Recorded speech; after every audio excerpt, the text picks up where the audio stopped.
we have time for this? To that hideous killing in America, two things that we picked up on yesterday. I think one of these problems was solved. I began yesterday's program not really having a very clear idea of who Charlie Kirk was or indeed what he stood for. And I ended it with a much clearer idea, which it is not quite as straightforward a process as you might think. I got a few messages yesterday complaining that we were playing out clips of what the chap actually said, the self-styled free speech champion.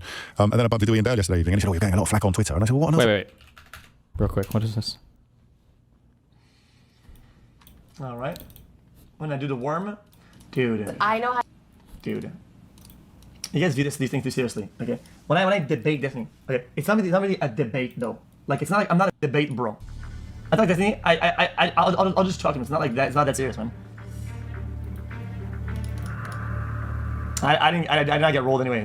Like that's my problem with optics and perception when it comes to like either world views debates. Is that if you have an idea in mind, you're not watching a debate to change your mind about anything. You're just watching it, and then whatever argument you have is winning it regardless.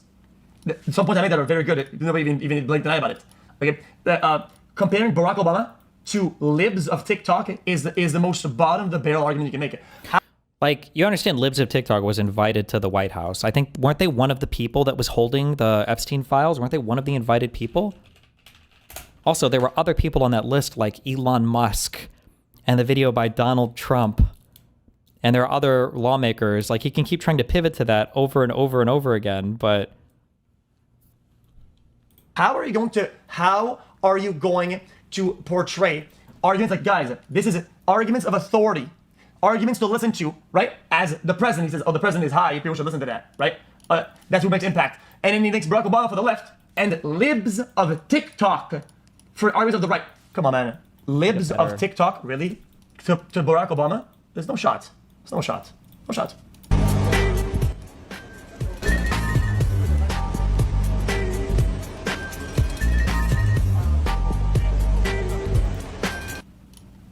I don't think it's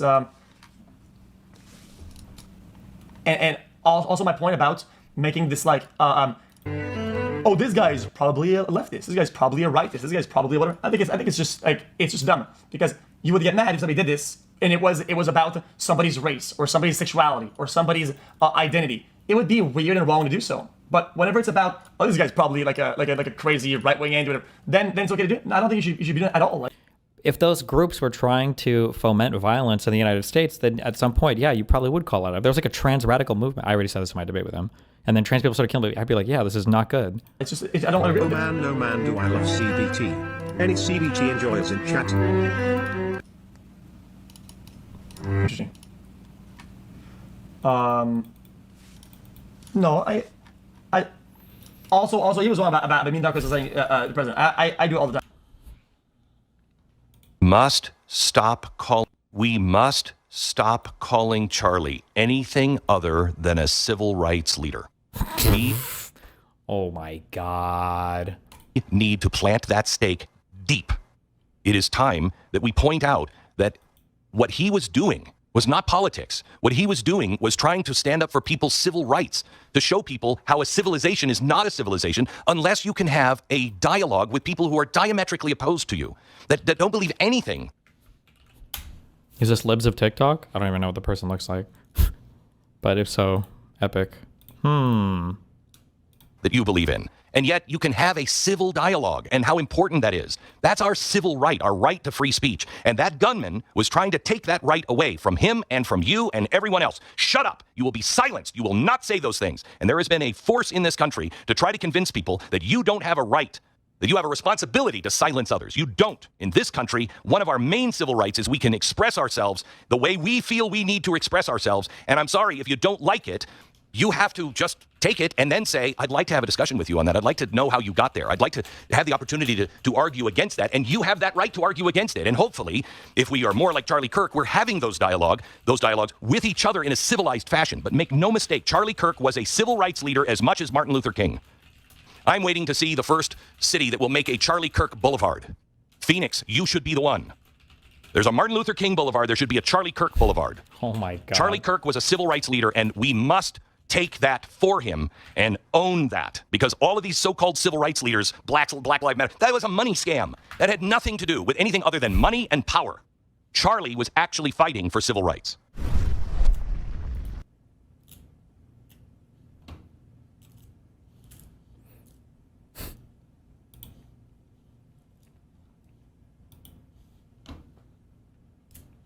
What have I done now? And he said, well, people think that you were wrong to play out clips of Charlie Kirk talking. I'm like, how can anybody be cross that you're playing out? I mean, what would he want in the aftermath of his appalling murder? Would he want his positions, his arguments, his messages to be more widely disseminated than ever before, or would he want people to essentially censor him posthumously? How can it possibly be? I don't know. I gave up trying to work out what passes for the logic in the minds of these kind of people a long time ago. It's not true, is it? I'll never give up trying to work it out, but I gave up much hope that I would ever succeed. And the other bit that was missing from the analysis, from the entire story, was the definition of who they were. So Donald Trump moved immediately, as Donald Trump will always do, to turn this tragedy into whatever would be most to the benefit of Donald Trump. And so he elected to list attacks upon Republican politicians, refer to attacks upon Republican politicians, and completely ignore attacks upon Democrat politicians, many of which have been undertaken by people who were proven to be Donald Trump supporters or Donald Trump admirers, and talked about radical left rhetoric. I heard a lot of talk, I've seen a lot of talk about they. I'll play you a clip in a moment of a Fox News commentator saying they're at war with us. And I genuinely don't know who they are. And obviously there's a frisson of concern, not necessarily fear, that it just means anybody who keeps telling the truth about these people and this movement. Anybody who, for example, considers it absolutely unconscionable that you could pardon insurrectionists who attacked the Capitol and left and left police officers traumatized, terrified, and even dead. I mean, is that what he means? What is the radical left rhetoric? So there were two things missing from our conversation yesterday. And I answered one of those questions. I now know what he stood for. I don't remove, and I appreciate some people have been less empathetic than me, if you like. But I don't resile a single scintilla of sympathy and horror at what happened to the guy. I used the word courageous yesterday to describe my reaction to the discovery that he always debated people. I don't know that I would reuse that word today because I've had a look at some of the clips, I've had a look at some of the debates, and I don't... Also, yeah, Charlie Kirk dodged debates like fucking crazy. The whole Unfuck America was built around the concept of having to chase him down at events because he was too scared to debate somebody who wasn't an unprepared college kid. Like, that, I don't know why he has that reputation. It's so fucking... cringe. Really know how courageous it was. I've also seen quite a lot of clips of him losing, but the criticisms he received, but I'll tell you why I say that, because I don't think I'm courageous. And what he did essentially was what I do from a very different political position and not on the radio. So if I get the better of somebody, there'll be a long queue of people claiming that I've been condescending or I've bullied them, or we can't really edit things to make me look better than I actually am, because the whole flipping show is up on YouTube from beginning to end. But I don't want to be yin to his yang, and I'm obviously nowhere near as important on the political stages on either side of the Atlantic. But I don't know that it's courageous to say prove me wrong. I just used the word to describe him in contrast to a lot of people who seem to have similar politics and will never stand up and be counted. So in relative terms, he had more courage than the current consensus that he was a griper. I think the current consensus is leaning towards the tanky thing, but I haven't gone over all the stuff myself. And the problem is a lot of non-internet savvy people are reviewing certain things and like making strong statements about it. So I don't know yet. I haven't looked through it all yet. And Hank Bunch of numbers with a bald eagle avatar who spends his life disseminating negativity and bigotry on social media. And I didn't like what I discovered about him. And the more I discovered about him during yesterday's programme, the more troubled I was by the response, particularly of Boris Johnson, actually, who talked about all he ever did was say common sense things. And then you read some of the things that he'd actually said, or you listened to some of the things that he'd actually said, and you wondered whether Boris Johnson, the nicest thing you could say about Boris Johnson was that he didn't know. He should have listened to yesterday's show, because he was responding. And that, of course, is when I realised why people would get so cross about anybody reading out what he'd said or playing out actual footage of him talking. Imagine that for a moment. Imagine casting yourself as a disciple of somebody you describe as a free speech champion, and then he tragically gets murdered by... Destiny boiling because Charlie didn't want to debate him. I also sensed some jealousy. Charlie was everything Destiny would like to be. What, dead? Assassinated? Persons as yet unknown, which is an element of the conversation that we're moving towards. I'm good. He tragically gets murdered. And all of the people who consider themselves to be disciples of a free speech champion have hissy fits and conniptions over the words that he spoke, over people playing the words that he spoke. I'm not often completely baffled by bigotry, but I've got to tell you, that one's got me right in the confused zone of my brain. So you don't want me to find out what he stood for, even as I condemn his murder. Why don't you want me to find out why don't you want people to know what he stood for? Surely that's a grave disservice to his memory. You think he'd be ashamed of the things that he was recorded saying? You think he'd be ashamed of the positions he adopted? You think he'd be ashamed of the arguments that he made? Or are you ashamed of the fact that you agree with them and therefore you don't want anybody holding up the mirror? As usual. Generally, when I'm completely baffled by people, I realise it is what they see in the mirror that's being held up that they're repelled by, rather than the person actually holding up the mirror. That just becomes a wonderful exercise in projection. So I'm categorically not praising the man, but I am discovering with every passing hour the reality of his opinions. And that then takes us to the reaction. And I've seen actually one right-winger. I'm not familiar with him. I'm not that plugged into American politics. And I don't know whether he's ignorant of history or whether he's absolutely stupid. But I've seen one right-wing commentator this morning suggesting that this is like the Reichstag fire in Nazi Germany. The Reichstag fire, if you don't know, involved the German parliament building being set on fire by one individual who was a Dutch communist. And Hitler used it to claim that this was all part of a massive conspiracy by all the communists, because 1930s Germany could have gone either way. It could have gone far left or far right. And Hitler knew that. The biggest threat to him politically was probably from communists. And he therefore lied about it being a massive conspiracy of people and that they had to round up all the communists. I absolutely don't think that was true, but okay. So once they started rounding up the communists and closing down democracy and co-opting the judiciary, you know what happened next. So I was a little surprised to see that point being made by somebody who would very much style themselves as on the same side of politics as Donald Trump or indeed Charlie Kirk. I didn't know Charlie Kirk was one of the people that lied about the 2020 election. So again, you know. He didn't know that? Every single conservative. I think is there current polling on this? Last I checked, it was like 80 to 85% of Republicans believe the 2020 election was rigged. That's just so beyond the pale. Like, I don't know what his position was on the insurrectionists, but pardoning people who've tried to overthrow democracy by using political violence is surely, under any analysis whatsoever, more of a catalyst for political violence than calling people names. And then I've also found myself in the last 24 hours reading people who used to claim that calling people names is just hurty words. Even Farage is in the Daily Mail today complaining about people being called names. And yet these are the guys who 10 minutes ago were telling us that our free speech was under. I mean, I'm just really confused. Until you start wondering whether it is, as always, all about the race. As is often the way, the transgender people being used as camouflage in the first instance to go all in on the racism. Allowing public discourse to be vile again in the context of transgender people, you're never going to get that genie back in the bottle, and all of the people whose bigotries extend far beyond one issue have been filling their boots ever since. I want you to listen to something. First of all, I want you to listen to this. This is a political commentator from the Republican Party. I think he used to work for George Bush. Well, he definitely worked for one of the George Bushes. I just can't completely remember which one. This guy got sacked. He's been one of the most divisive, especially divisive younger figures in this, who is constantly sort of pushing this sort of hate speech or sort of aimed at certain groups. And I always go back to hateful thoughts lead to hateful words, which then lead to hateful actions. That is a guy called Matthew Dowd speaking on MSNBC. He got fired for those words shortly afterwards. This is a guy called Jesse Waters speaking on... Thank you. What is it, CNBC or whatever? Thank you so much for protecting us from this radical liberal rhetoric. Thank you so much. Hateful thoughts lead to hateful words, which then lead to hateful actions. That is a guy called Matthew Dowd speaking on MSNBC. He got fired for those words shortly afterwards. This is a guy called Jesse Waters speaking on Fox News in more or less the same window of time, and both in response to this horrible murder. Trump gets hit in the ear. Charlie gets shot dead. They came after Kavanaugh with a rifle to his neighborhood. They went after Musk's cars. They just shot 2 Jews outside the embassy. Think about it. Scalise got shot, barely survived. It's happening. We got trans shooters. We got riots in LA. They are at war with us. Whether we want to accept it or not, they are at war with us. And what are we going to do about it? How much political violence are we going to tolerate? And that's the question we're just going to have to ask ourselves. Now, Charlie would want us to put as much pressure on these people as possible. Dana nailed it. This is unacceptable and has to stop. And it has to stop now. And everybody's accountable. And we're watching what they're saying on television and who's saying what. The politicians, the media, and all these rats out there. This can never happen again. It ends now. Greg's right again. This is a turning point, and we know which direction we're going. He's still got a job. And, you know, I share his condemnation of political violence, but who are they? Who is this homogenous group of people that are all responsible for the actions of those individuals? I mean, it did actually go further. We're angry, and we're resolute, and we're going to avenge Charlie's death in the way Charlie would want it to be avenged. Are you talking about avenging now? And how can you be opposed to political violence but supportive of a man who pardoned the January the 6th insurrectionists? You remember that footage? You saw it. You watched it. Donald Trump lost an election, and his supporters attacked the Capitol and attacked the public servants working there and paid for the blood of the actual vice president. I still don't know enough about Charlie Kirk to know how he would feel about the coverage of his murder. But I mean, I'm certain that he wouldn't want people to be complaining about hearing his words being repeated and disseminated. And I don't know. I mean, listen, if you talk about all of the people that what's this guy just talked about, and it's right to do so, but you then have to talk about Melissa Hortman and her husband, targeted in their homes, killed by a Trump supporter. It's a matter of record. The man charged with the attempted assassination of Pennsylvania's Democratic Governor Josh Shapiro in April, a Trump supporter. 4 Democratic elected officials targeted in New Mexico in 2022. The man who tried to kidnap the Democratic House Speaker Nancy Pelosi and actually assaulted her husband Paul. That's something that Donald Trump Jr. made jokes about. Imagine if someone was making jokes, someone in public life, a really senior Democrat, was making jokes about Charlie Kirk's murder now. What do you think would happen to them? But Donald Trump's son made jokes about attempted kidnap and attack upon senior Democrats. Everybody who wanted to hang Mike Pence on January the 6th, 2021 was a Trump supporter. By definition, if you were there, you weren't just a Trump supporter, you were also spreading lies, buying lies, disseminating lies, or to be generous, believing lies. And the list goes on. And the list should be married to the other list. They should all be on the same list. Gabby Giffords shot in the head, a Democrat. Don't we speak about they? All of these Democrats? Is there some unidentified homogenous group, the radical left? Who are you talking about? People who support political violence. There are 2 types of people.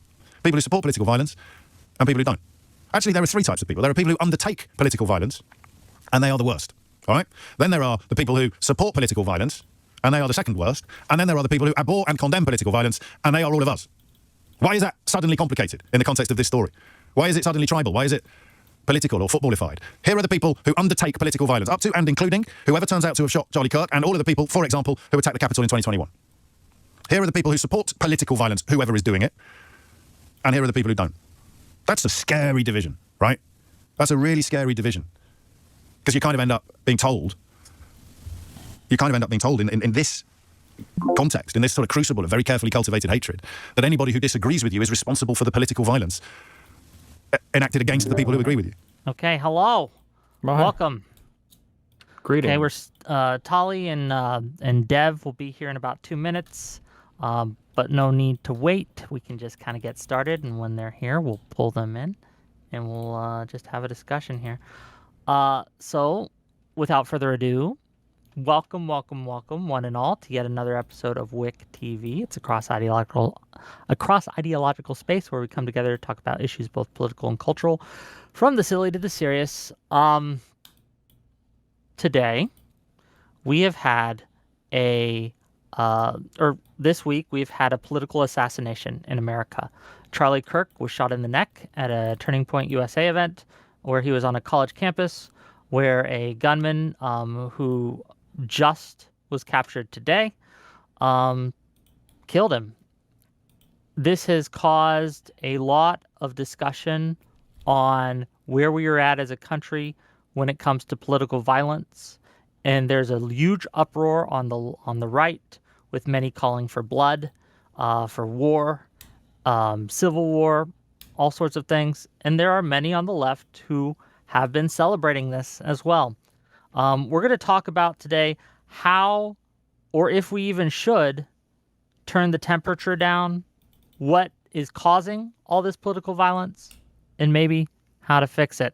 Again, we got 2 more guests coming, and they'll be here hopefully soon.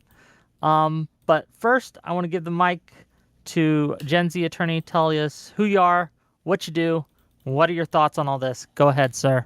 Yes, sir. Well, I appreciate you for having me on. I was just telling Wick before we started, it feels a little bit like I'm in a Rocky movie or a Creed movie where, I had my first debate panel literally 2 days ago, and it is your welcome fight, and now it's time to fight the champ. So excited for that. Appreciate the opportunity. I guess first off, for who I am, greetings and salutations. My name's Scotty Obe, aka Gen Z attorney. Currently a former prosecutor in North Carolina, currently work in private practice doing criminal defense, as well as really any type of civil litigation that comes in the door. So really just a little bit of everything. So even though that's my area of practice, I have a personal interest kind of for a while since getting into the law and the constitutional law stuff. So try to stay as up to date as I can on Supreme Court decisions and various facets of that. So a little bit about who I am. Obviously, been aware of Mr. Destiny for a while, and actually kind of been the go-to voice of when I want to get a well-reasoned, well-educated left-wing opinion.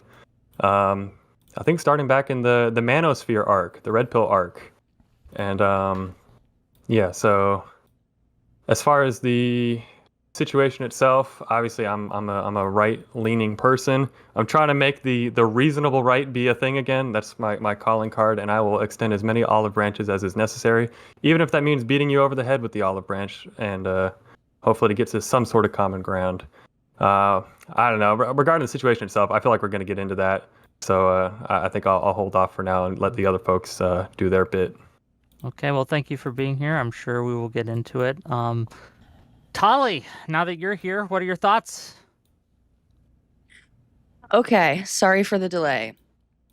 My thoughts are that extreme polarization in this country has obviously led us to a very shitty place. There's plenty of blame to go around, and lots of that blame should be deservedly directed at Donald Trump and plenty of Republican influencers and politicians who obviously stoke these flames and engage, I would say, in the type of stochastic terrorism that we're used to seeing from our favorite tanky Twitch user. However, to me, this is not the same as gerrymandering or making edgy jokes where you have to meet what the other side is doing in order to still be in the game. I don't see how the left or liberals lose by not playing just as dirty in this type of game. I don't see how the left or liberal loses if they decide to turn down the rhetoric. Even if most of the responsibility for the rhetoric falls on the other side of the aisle, I don't see why this aspect also needs to be gamified when we're paying in human life for it. Those are my thoughts. Thank you. Dev, welcome to the stream. What are your thoughts? You're muted on your end, sir. It's time for the streets to run red with the blood of everyone. Let's go! Hi, how's it going, guys? I'm just fucking around. What are your thoughts here? My actual thoughts. Okay, so, jokes aside, I've noticed a pattern, okay? When you have a left-wing guy who attacks a right-wing guy, you'll see establishment Democrats offer condolences. Maybe they'll take the opportunity to shill for some new gun laws. Far-left communists over on Blue Sky, they'll cheer and clap and talk about how liberals deserve the bullet too. Right-wingers talk about wanting a civil war, and they want revenge. They want justice. But when a right-wing guy attacks a left-wing guy, you'll see establishment Democrats call for calm. They'll definitely shill for new gun laws. Far-left communists, they might be outraged, but they might also say, LOL, he was a lib, he was a traitor to the revolution.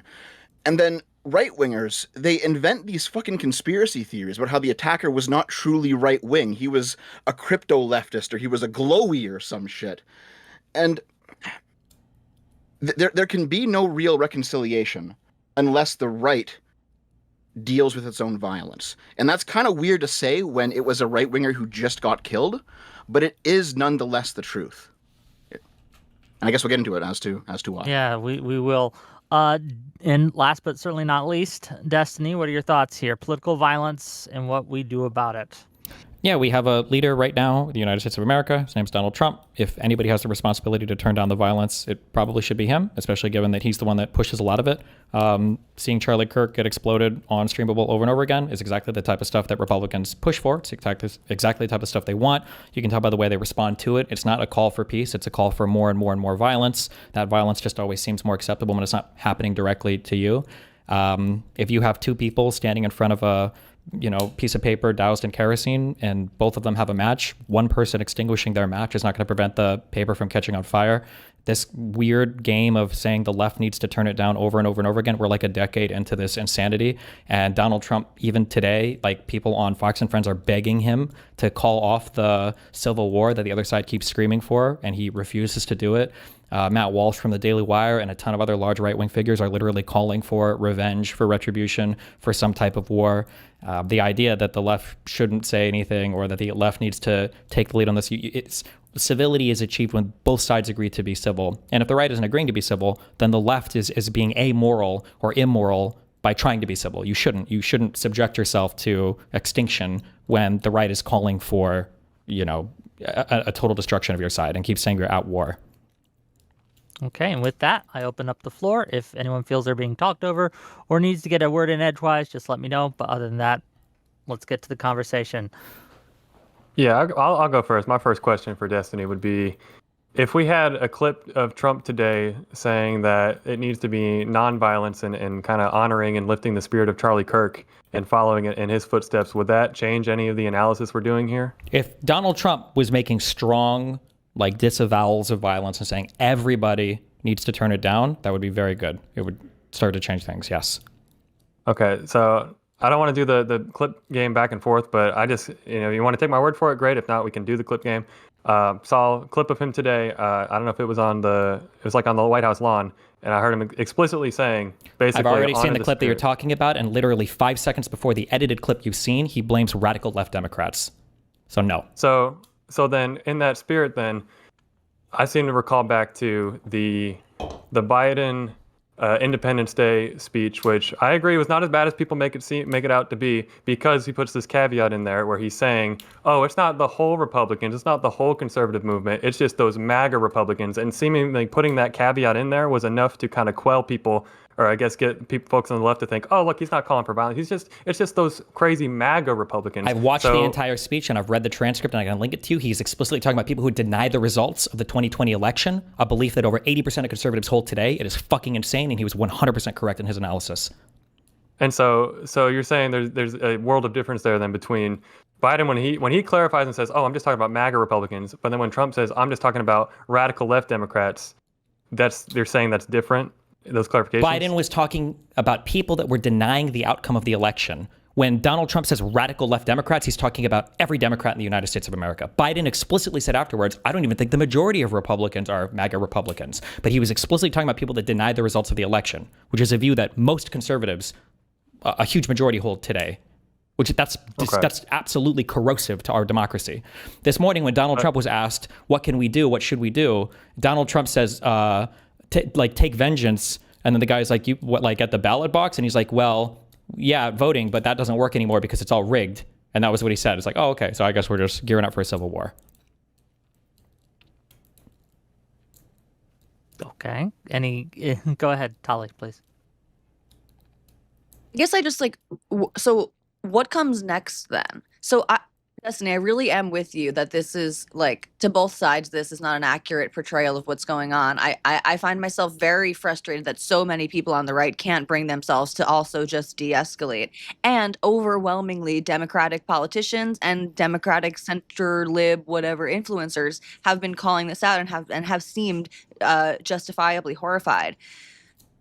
It kind of seems like it's only a certain segment of the left even that is really feeding this ugly machine, but why not denounce? I mean, as I think maybe Dev pointed out on Twitter earlier, I don't know if he said it in his opening, but these are people who are barely voting with the Democrats anyway. They want violence against the libs as much as they want violence against, the Who cares evil about them? We can talk about them later. The problem we have right now is the president of the United States is pushing us to civil war. Why the fuck would I talk about a bunch of irrelevant things that don't even vote? Sure, and I agree. The president is a problem too, but what I hear you saying is that essentially the people like you, left of center people, libs also, can't back down from this fight because the other side isn't taking their lighter away. But then, so where is that going to get us? Then there's still we go to civil war. We fight. What do you mean?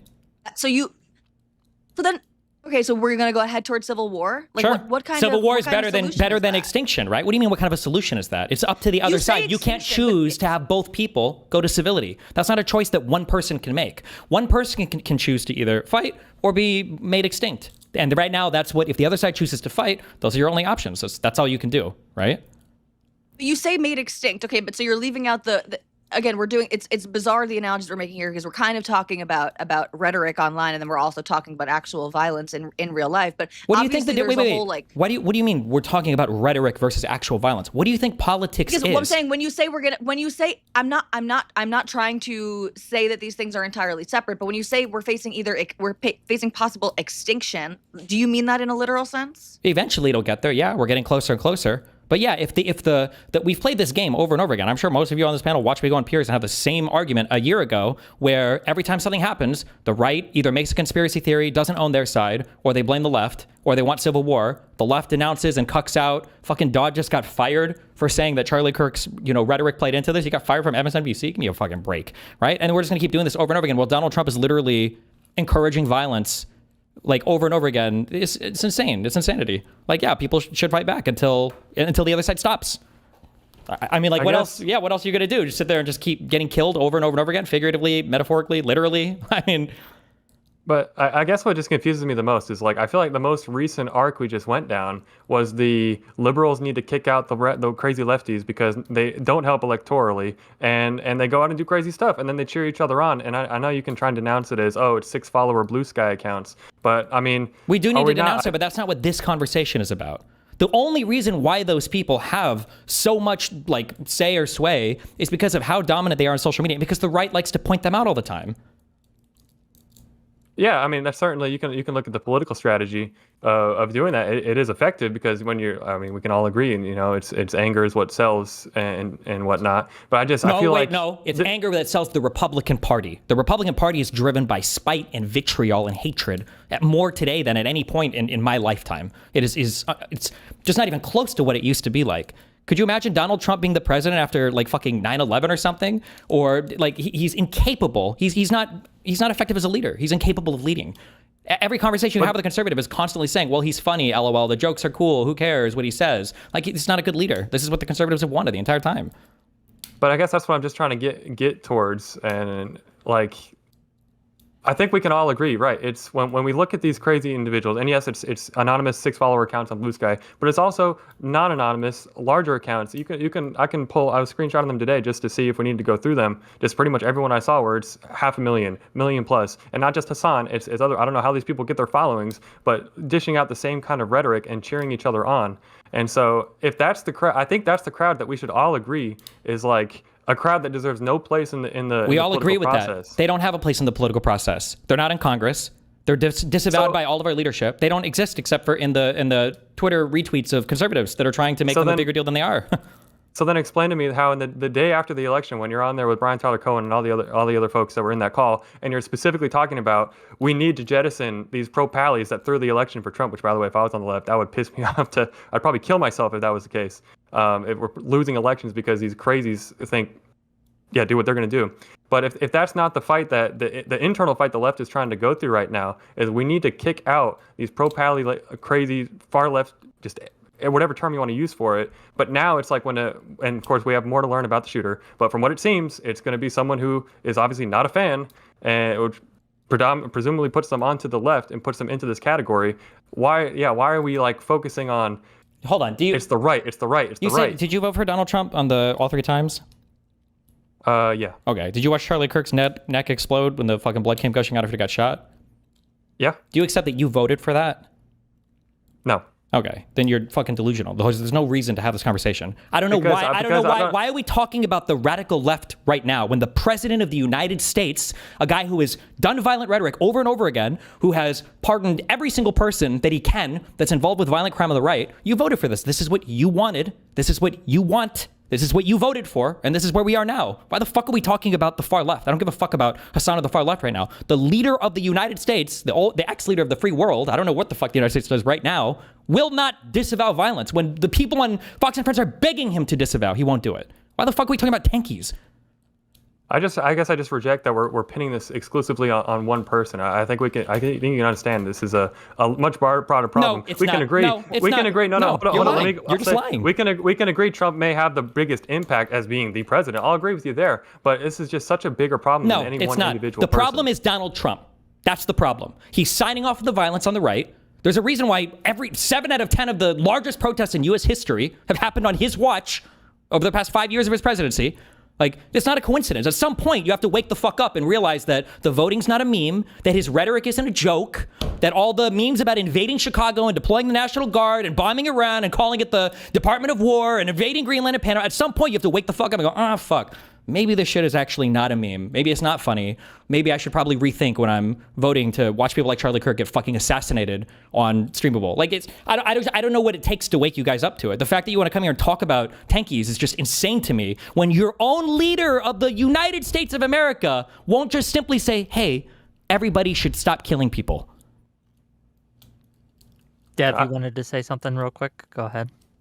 Yeah, I just wanted to point out that it's probably easy to look back at 2016 or 2020 and say that this is a recent development of Trump's, but it's really not, right? I looked this up. I looked up the text of this because I wanted to make sure I wasn't just going off my memory. In August of 2016, when he was still running against Hillary, he said, I'll just read it exactly. He said, Hillary wants to essentially abolish the Second Amendment. And by the way, if she gets to pick her judges, there's nothing you can do, folks. Although the Second Amendment people, maybe there is, I don't know. Now that sounds like a veiled call to shoot Hillary if she fucking wins the presidency. So this is something that Trump's been doing for a while. It's not some new thing that he's been radicalized into or the right wing has been radicalized into. This has always been here. It was hidden with memes, and a lot of people fell for it when it was hidden with memes, but it's always been here. So I guess my question then is, if you think that that's the case and that Donald Trump is pushing us to civil war and that we really can't de-escalate, what next? What should we do? Well, it's not going to be a civil war. I disagree with Destiny on that. It's not going to be a civil war. It's going to be more like Italy's Years of Lead. It's going to be more like Ireland's The Troubles, where you're going to have like 10 years, maybe 20 years of sectarian violence that's essentially random, and then things will calm down eventually after basically the revolutionary people age out of the system. Like, whenever you see, like, it happened in Spain, it happened in Portugal, whenever you see countries go through violence like this, You don't really get to de-escalate. You just have to work through it. It fucking sucks, but here you are. Well, heck, it was the 60s and 70s here, right? Yeah, but it wasn't as bad as the years of lead in Italy. Oh yeah, for sure. Go ahead, Tali, please. Am I just hearing a prescription then from you, Dev, also of like essentially accelerationism? Like it's gonna get bad. There's no way to de-escalate. So we're not. It's accelerating. It's not acceleration like we're accelerating it. Donald Trump is accelerating it. There's nothing we can do to stop it. You can't decelerate from one side. Yeah, that's pretty much it. Yeah. So the only option is to fight fire with fire. And hope they stop. Yeah. I guess like fight in what way do you mean, Destiny? Whatever way. I don't know. Whatever way people want to. What do you mean? What do you think is the solution? What do you think would happen if the Democrats were to disavow? Tell me what you think would happen if the Democrats were to disavow, like they've been doing for the past 10 years. Democrats, right? They are disavowing. And what's happened? I guess like my problem is, I'm not saying things have gotten better. Obviously, I'm not saying things have gotten better, but I just don't see how like saying, well, if the right's going to do whatever they want, I guess the left should do whatever they want too. I don't see how that makes anything better. Aren't you? You're a huge like pro-Israel person, right? Yes. Should Israel just lay down all their arms when Hamas invades and let them take over? Why not? Why do they keep contributing to the violence by fighting back? No, because Hamas is making the everyday life of Israeli civilians puts that in jeopardy, right? So if I felt that like literally my life was in jeopardy right now, walking down the streets as a liberal or as a gay person, that might be a different scenario. I don't feel like we're actually there yet. What does it take? What city do you live in? I don't want to get there.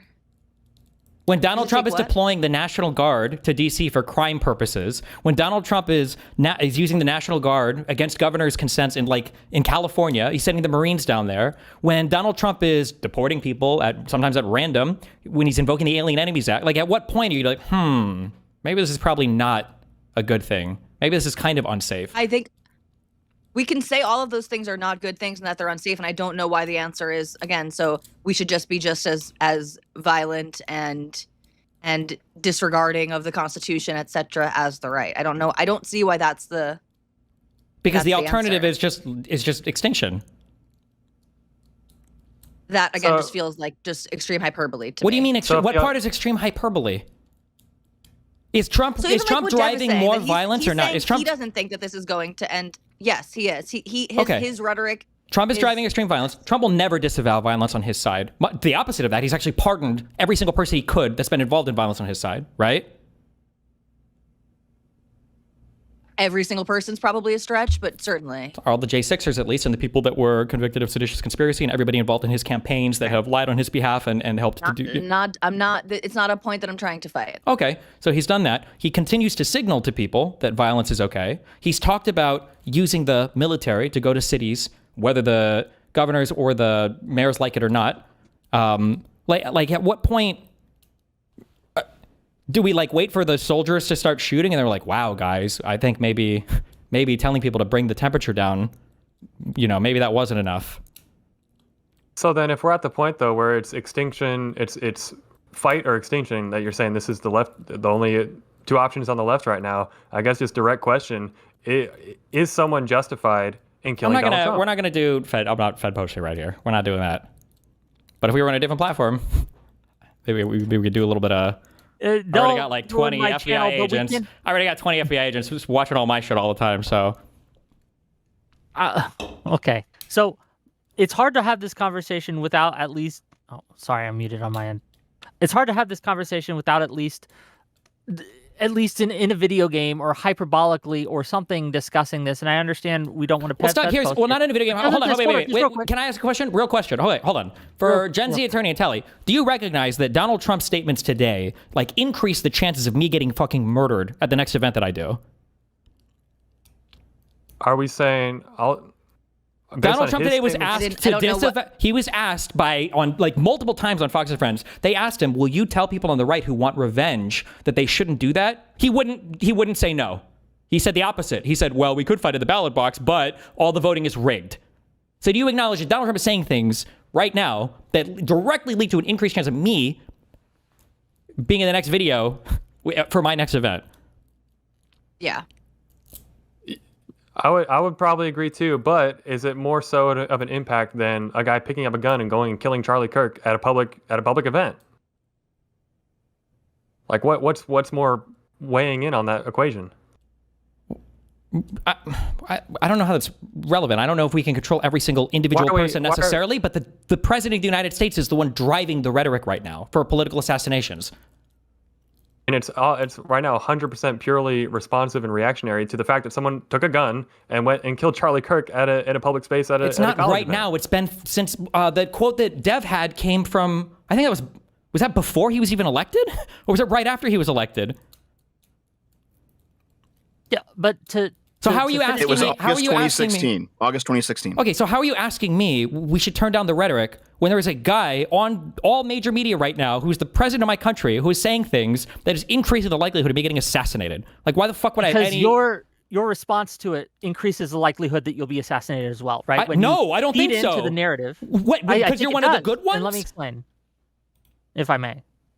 So when you give a reality to a lot of the right-wingers who say the leftists just want to fight us, the left just wants to go to war with us, the left are hunting us. And when you come on stream and you play into that rhetoric and saying, I'm not going to apologize, I'm not going to de-escalate, and you know what? Maybe there is no other option than going to civil war or something. Maybe we got to do what we got to do. What you're doing is you're justifying and you're feeding into their paranoid schizophrenia, basically. No, their paranoid schizophrenia is they have a whole media apparatus that is designed to highlight insane takes on the left. Half the shit that gets clipped, mined, and spotlighted is like a 2-second cut from any fucking shit I say. Half the people, forget me, don't even think about me. Look at them trying to clip fucking, the Gen Z attorney guy just did it right here, talking about Biden's speech. These are like the most docile people. When you listen to people, like, when you listen to the right talk about, I just watched a video of a compilation on Facebook. The right is talking about the violent rhetoric of Chuck Schumer,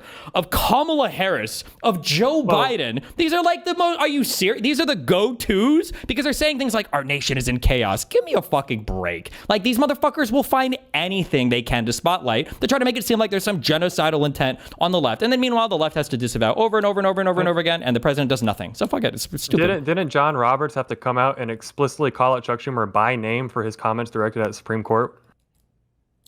Like 5 years ago? I don't know. What was his comment? What did he say about it? It was something about like the Supreme Court will weep the whirlwind, something like that. We could get the direct quote if someone wants to get it. But John Roberts is like the most tries to be neutral, fair to everybody, processes everything guy. There's a lot of people on the right hate the way he is Chief Justice over the court. For him to come out and expressly condemn the Senate, I think at the time Senate Majority Leader, for his commentary because Chuck Schumer said that the Supreme Court would reap the whirlwind. I'll get the quote. I guess while he's getting the quote, I've got it. Nev, go ahead, please. Yeah. He said, I want to tell you, is it Gorsh? I don't know. Gorsuch. I want to tell you, Kavanaugh, you have released the whirlwind, you will pay the price. You don't know you won't know what hit you if you go forward with these awful decisions. That's what he said. Okay. If that's our standard for violent rhetoric, do you acknowledge, honestly, that on the conservative side, I could find that 1,000 times over? Yeah, no, I'm not going to die. Here's the thing. Well, if you say yes to that, then I'm not even going to, I can't even hear Chuck Schumer then. It's noise at that point. It's the overwhelming amount is coming from the conservative side. Why would I even say anything about that comment by Schumer if that's the standard that we're going to go by? So it's just the left and Democrats are just infinitely shielded then because you can always find a counterexample on the right. They're not infinitely shielded. It's just not relevant to the overall conversation. What did Schumer say the day after? Quote, I should not have used the words I used yesterday. They did not come out the way I intended to. Can you find me a single example of Donald Trump apologizing for anything he has said that ratchets up the violent rhetoric ever? One example ever. I can't put Donald Trump, but the example I keep hearing brought up is the Minnesota state lawmakers and how the main person that was making jokes was Mike Lee, senator from Utah. Sure. And Donald Trump said disgusting comments as well. Yeah. About Mike Walz, though, or Tim Walz, right? In regards to the Senate shooting. Yeah. When I was looking up, all I could see was basically him saying he didn't call Tim Walz, but that keeps being, the reason I'm bringing this up is because that keeps getting brought up as basically Exhibit A of recent politically targeted violence, which certainly, again, I'm not going to dispute. The guy was a right winger and he attacked left winger. But the only evidence example that we're pointing to of like elected official that was making a joke was a senator, which is bad. I'm not going to agree with it. But then he walked it back the next day. So just by the standard you just laid out, if someone walks it back the next day, then it's all hunky dory. We're cool then. Did Mike Lee walk that comment back? He did. I think he did actually. Yeah. Okay. He might have walked that comment back, but I would argue that Schumer and Mike Lee's comments were far different. Do you think that Schumer had a like malicious or violent intent when he said you'll pay for this or whatever? Probably not, no. Do you think that Mike Lee's intent was a little bit more sinister or jokey when he's doing a Nightmare on Wall Street when a senator just get killed? I'm not saying that he's necessarily advocating for violence, but I think him trying to turn it into an attack on Tim Walz was certainly ill-advised. I don't see if there's a joke I missed where he was directly making fun of the victims. He had that was in quote. The quote was a picture of the shooter in the mask. With what? Saying what? Nightmare on Wall Street? Yeah.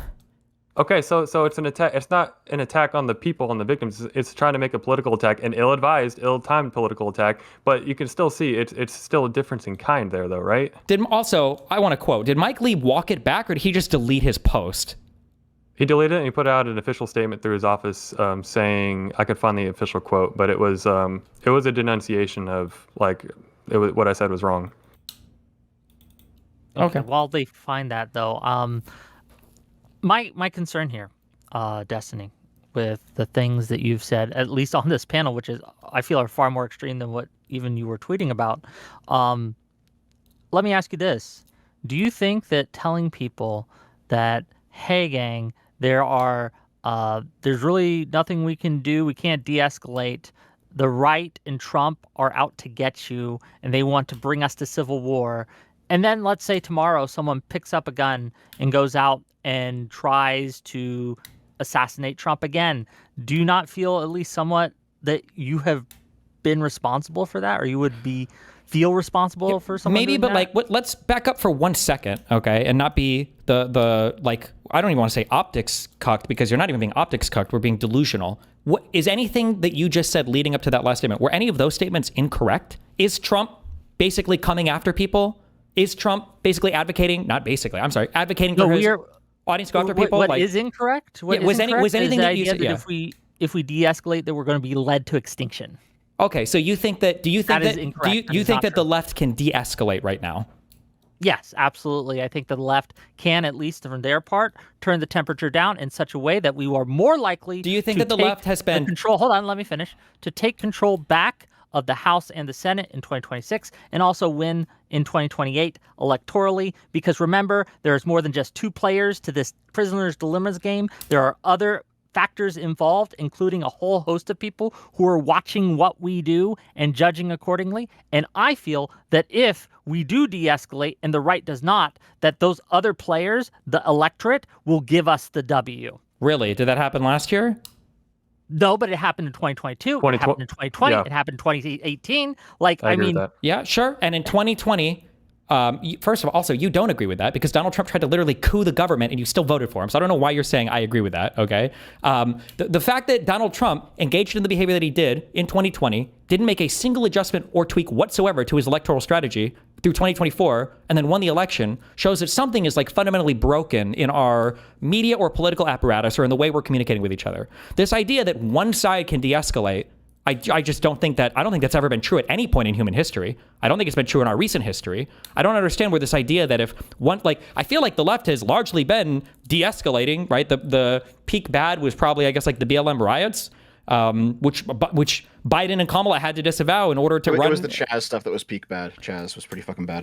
Chaz was bad, but I'd say like the BLM riots altogether is like larger on the national stage or whatever. The Chaz stuff was cringe, but like Donald Trump and the Republicans have just gone higher and higher and higher and higher and higher. They show no indication whatsoever of turning anything down. Every single right-leaning piece of violence gets blamed on the left anyway. So if they keep ratcheting it up and more right-wing violence happens, they're just going to say it was caused by a leftist regardless. Yep.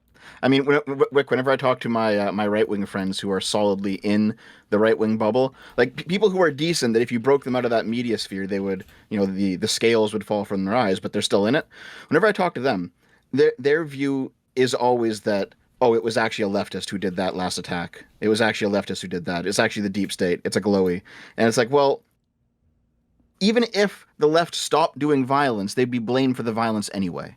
So you can't de-escalate in that media environment. It doesn't work. However, the reason that they say, and this has been done with the Charlie Kirk stuff, I think Shuan had said, right, even if it turns out that the killer was some kind of Groyper guy, right, and not really a leftist or some kind of schizo that had an incoherent political ideology, they will see the celebrations of many on the left, right, and it's a lot, right, and people who were making memes, making jokes, going out, just saying crazy shit, and then they'll see Destiny come on and say, well, we can't de-escalate, we might as well prep for war, gang, because otherwise we're going to go to extinct. And they're going to use that to justify to normies that we're right and they're wrong. And I think that if we take out as much as we can of that equation, right, I think that we have a much better chance at getting to a civil works-cited crack pipe. Do you think Mike Walsh watched my stream before he made his call to arms decision that the Daily Wire retweeted? Do you think that Donald Trump watched my stream before he went on Fox and Friends this morning when they were begging him for a shred of humanity to call down the violence and he refused to do so? Are these guys Do you not think you have any influence on these things? Because I think they don't hear from you directly. They don't care. But they hear it indirectly. For the lawyer guy here, we call it pretextual. They have the conclusion that they want, and they will find anybody to justify it. They want violence, and they're going to say the left is causing violence. If it's not me, they'll find some random Twitter account. If it's not some random Twitter account, they'll find some random Blue Sky account. They do this even with irrelevant shit. What was the Sydney Sweeney shit where all the right-leaning people were like, oh my God, the left is freaking out about this. And meanwhile, no one on the left even fucking cared. They could fabricate whatever issue they want. Today, I just learned that it was apparently 25 million illegal immigrants that came in when I thought it was 20 or 15 and 10. And who knows what the investment is up to now. And now the stock market matters, and it didn't matter before when it was going down. Like every single thing that conservatives are doing are just putting this false reality in front of the eyes of their constituents. And you're saying, well, if we just turn the temperature down, these guys can't even perceive a temperature. How could we turn it down? How would that even matter? It hasn't helped at all so far. Because I'm not trying to appeal to those crazies. I'm trying to appeal to the normie electorate, which does make judgments based on these things, based on the signal to noise ratio, right? When the signal to noise ratio is mostly noise, then a lot of them just disregard it. I don't think the Sydney Sweeney The thing had a crazies big are effect about on half the normies. country right now. I disagree. You're just wrong. Donald Trump won the popular vote in the last election after trying to insurrect the government. Not everyone who voted for Trump is part of this crazy cohort, though. There is a significant group within the Trump voters, the MAGA cultists, that you will never reach, and I agree with you, are these crazy cultists. But to say that that is most or all of Trump voters in 2024, Sure, then it's just as bad, but it's on the other end of the coin where they just don't care about it then, in which case it doesn't matter anyway. It's not that they don't care. It's that they care also about what the left is doing. And I agree with you that there's They don't care about what the left is doing. them. They care about the right is saying the left is doing. Please correct yourself. Nobody here is going to... You're not fighting left lawmakers that are doing shit like this. Like, simultaneously, I swear to God, I've probably heard you make these same complaints on these platforms where people are like, what's wrong with the left? They're feckless. They don't do anything. They're politically ineffective. They won't stand up. All they do is they hold up signs in Congress. And then the next day, when Donald Trump, the Republicans, say something different, it's like, oh my God, the left is calling for violence everywhere. They're crazy. They're doing the most unhinged shit ever. And then tomorrow it's going to be, man, the left is so weak and losers. They don't fucking do anything ever. Like, it's whatever the Republicans tell us we're supposed to feel about the left that day is what we end up feeling about the left that day. Why don't we look at what the actual thought leaders, what the actual elected politicians say and do, rather than what Twitter is telling us? See, but I think this is the game that gets played, though, where it's like, okay, it's easy, and I'll give credit to all the Democrats who've come out and said, yes, political violence is bad. Okay, you get your props for that. But right now is about the easiest time for someone on the left to come out and say that, because guess what? If you don't say that, you're seen as the one that's fostering and probably getting this type of violence. It'd be like taking any sort of attack that the left may do the right may do on the left, and now all of a sudden the entire discourse is about how the left needs to tone down their rhetoric so less right-wingers go after hunting lefties. If the environment right now has so many huge figures on the right calling for civil war, why the fuck would I look to the left to disavow people on Twitter? So, I mean, and I guess I disagree with this framing too, as far as like, yes, I see the calls for war. It's time to fight back. But honestly, I don't even know what that means. I'd love for someone to explain to me, war against who? What does war even look like? Are these genuine calls for violence, calls for war? Or is this just more LARPing, cosplaying, saying it's time to fight? Fight, fight, fight. Was Trump saying fight, fight, fight after getting shot? Was that him saying, okay, now it's time to go to war? It's time to literally fight? I just, without identifying, we're getting into some legal ideas here, without identifying with specificity who's being referred to, who's being talked about. I'm sure you're familiar, the incitement test in Brandenburg. It's without being able to specifically define a specific call to action with imminence as well. Imminence that this person needs to be fought, needs to be thrown out, XYZ needs to be done to them. There's so many elements at play here that are at play for a reason in a court of law because they matter if we're going to try and prove this stuff. But we're just kind of playing real fast and loose with, okay, if someone says it's time to go to war against far left communist radical lefts, and then it's like, yeah, I'm not seeing enough specificity or outcomes. This is the game in real time. I don't think you even believe anything you just said. I think you know that you're playing a game right now because we have no problem trying to parse through the statements of every random word that Joe Biden says, or we can remember these specific quotes about "you'll reap the whirlwind" that Schumer says and apologizes for the next day. But now, when it comes time for people like Mike Walsh to say, "We're done talking. We're done. We tried polite discourse and it didn't work." Matt and now Walsh. we're going to fight. Now we have no idea what that means. Now it's, well, who knows? These are vague calls, and who knows what it means when they say. What elected position does Matt Walsh hold? He's one of the largest alternative media figures on the right. Okay, but you are one of the largest media figures on the left. You are. I'm an alternative media figure, number one. Number two, I've said this multiple times. You just said Matt Walsh was an alternative media figure, too. Sure, I don't have a direct connection to the president like the fucking Daily Wire does. Do you think I'm endorsed by the DNC or by the Democrats? But number two, here's a key difference, because if you wanted to make this equivalent, that's fine. The difference between me and Walsh right now is I would say, hey, if we should turn down the temperature, I 100% would disavow both sides. He will never say that. Do you acknowledge that? That he will never admit that there is any violence on his side that needs to be toned down. That's coming from the president of the United States. That's why he's a liar, and we shouldn't base our behavior on how he behaves. We shouldn't take our morals. You don't base from your Matt behavior on Walsh. how he if somebody kills somebody in self-defense, is that basing your behavior on how the other person behaves? Okay, we're not talking about physically violent actions. We just watched a guy get assassinated. What do you mean we're not talking about physical violence? Are you calling for physical violence? I don't think you are. I'm saying that it's not the same when you're responding to another person. I'm responding to the Republicans. That's not the same as doing it out of nowhere. Who has done physical violence to you that you are responding to? To me, I guess, I hope that I survive my assassination attempt so I can come back and go, look, Wick, I told you. So I'm on my fucking breathing device. What kind of a question is that? As you bleed out, and I will say you were right, Destiny. You were right all along. This is retarded. This is not. This can't be a serious response. Of course, that was not a serious response. I was joking. But what I am not joking about, what I am serious about, is that this idea, right, that the rhetoric is going to ultimately lead to some kind of physical altercation between the right and the left is something that the right is pushing hard right now because accelerationists on the right are pushing hard right now. And it seems to be you're playing along. You are helping them do it. Was the North helping the South when they wanted to go along with secession and the Civil War? No, but we are not in a situation we are at civil war. We're not there. But the president is deploying the military to cities and tweeting memes about it. So what is that if not a comedy? Definitionally, yes. What do you mean? The president of the United States taking the military and using it for law enforcement measures against radical leftist Democrat mayors? That is definitionally civil war. When you're using your military for law enforcement purposes against the will of the governors of those states and the mayors of those cities, yeah. What else would that be? I thought they're not able to work in a law enforcement capacity, and that it's basically a waste of money and resources because they are essentially a deterrent. Even though that's true, they're not. They're also not allowed to. They're not allowed to deploy the National Guard without the consent of the governors, but they did it in California anyway. Yeah.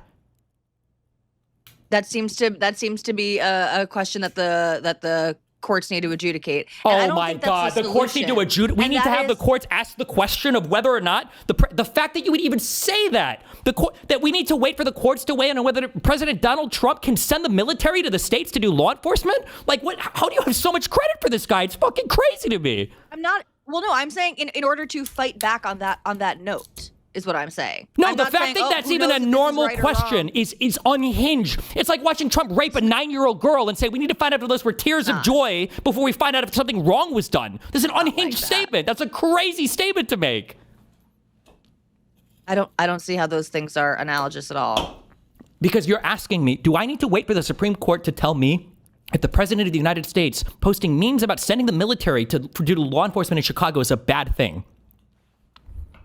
No, I didn't say anything about the memes. I'm talking about the actual specific action, a way to counter that, as opposed to saying, well, fuck yeah, it is civil war. So if Trump's going to send in the National Guard, then we got to send in our crazies. A way to counter that is to actually try to work within the system that we have. That yes, Trump and people on the right are trying to deteriorate. I agree. Work how within the system that he's already shown a flagrant disregard for? He doesn't play in the system. Well, like Wick said, work to appeal to the normies who don't want to see this type of violence and who do not want civil war, and work to get elected. The election will be coming up in a year's time. Okay. So Yeah, hopefully we can edge out another 50-member Senate where Biden passed a record amount of legislation. Doesn't matter. No one gave a fuck. Where Biden had to come in after another destroyed Biden's Republican economy. is obviously separate to the severe cultural rot in our society. That's caused by conservatives. They are rotting the culture and showing you the cultural rot they want to talk about. That's why prior to the election, every American in the country, people in fucking Michigan and Pennsylvania are worried about illegal immigrants. And now the problem is magically gone. No one cares about it anymore. What we are seeing in real time is what's called reciprocal radicalization, where each side's extreme points to the other side's extreme to justify their extreme actions. And when you are helping them do that, the difference is that the extreme that they're pointing to. Ally and participant. No, you're so wrong, and it's such a retarded thing to say. The extreme people on the left are people like Hassan Piker. The extreme people on the right are people like Donald Trump. Bro, you're calling for fucking civil war. I'm not. It's a one-sided thing. Saying it's the only option. If one side wants to push for war, then what do? You're saying the two options are civil war or extinction. If the other side won't de-escalate, yes, right now, do you think that right now, if the Democrats said, hey, Trump, we're willing to disavow all violence if you do, who do you think is the roadblock there? Okay, well, it's a hard hypothetical. You're saying the Democrats, are you talking about like a thought leader of the Democrats? Is it a... That's the problem. We're conflating a lot of these things. I'm not. I haven't conflated them at all. You guys are, to be clear. I'm talking about the elected people who represent the party on both sides. Sometimes you guys want to talk about the Twitter on the left, but I'm talking about like the elected lawmakers. Well, sure. Okay, so we are all conflating these things though, right? Because the problem does not seem to be Democratic elected officials. By and large, they are not part of this problem of stoking violent rhetoric and cheering on violence and anything like this. It is obviously a problem online in the media sphere, and a lot of young people, maybe the people who are getting radicalized right now, they are not really listening to. They're not listening to They know your name before they know the name of their elected official locally, and the same is true on the right. And you're right. The alt media space on the right is worse than Trump's rhetoric, frankly, like by a large magnitude. And so we do need to worry about what the online cultures look like or what the non-elected official culture in this country looks like, because there is severe radical polarization going on between citizens. And you can say that the most jarring and explicit stuff is coming from the right, and I'll agree with you that it's coming from more mainstream right than mainstream left, but it does come from the left, and people are not just reacting to nothing, even if they are overreacting, even if they are painting with a huge brush, which yes, the right is one to do, to call everyone on the left, including all the liberals and the moderates and everything. Well, they use liberal as the derogatory word, but yes, they are painting with too broad a brush, but it almost everybody feels like on the left I guess we should just prove them right. If everybody, that's not proving anybody right to act in a defensive manner against a side that is calling for the eradication of your political movement in the United States. A defensive manner doesn't seem to be what you're calling for. Number one, that's literally where we're at this point. Okay, number one. Number two, if all of the left mainstream people disavowed as hard as they fucking could, then the temperature would go from 0 to 100. It would go from 100 to 98. If Donald Trump just on his own, would have bring it down. That's not the problem. Sure, Donald Trump. Okay. So hold on. Let me contend with this. I agree. If Donald Trump just on his own were to bring down the rhetoric, it would have more of an impact than elected Democratic officials bringing down the rhetoric. And everyone in the mainstream media on the left. Sure. Okay.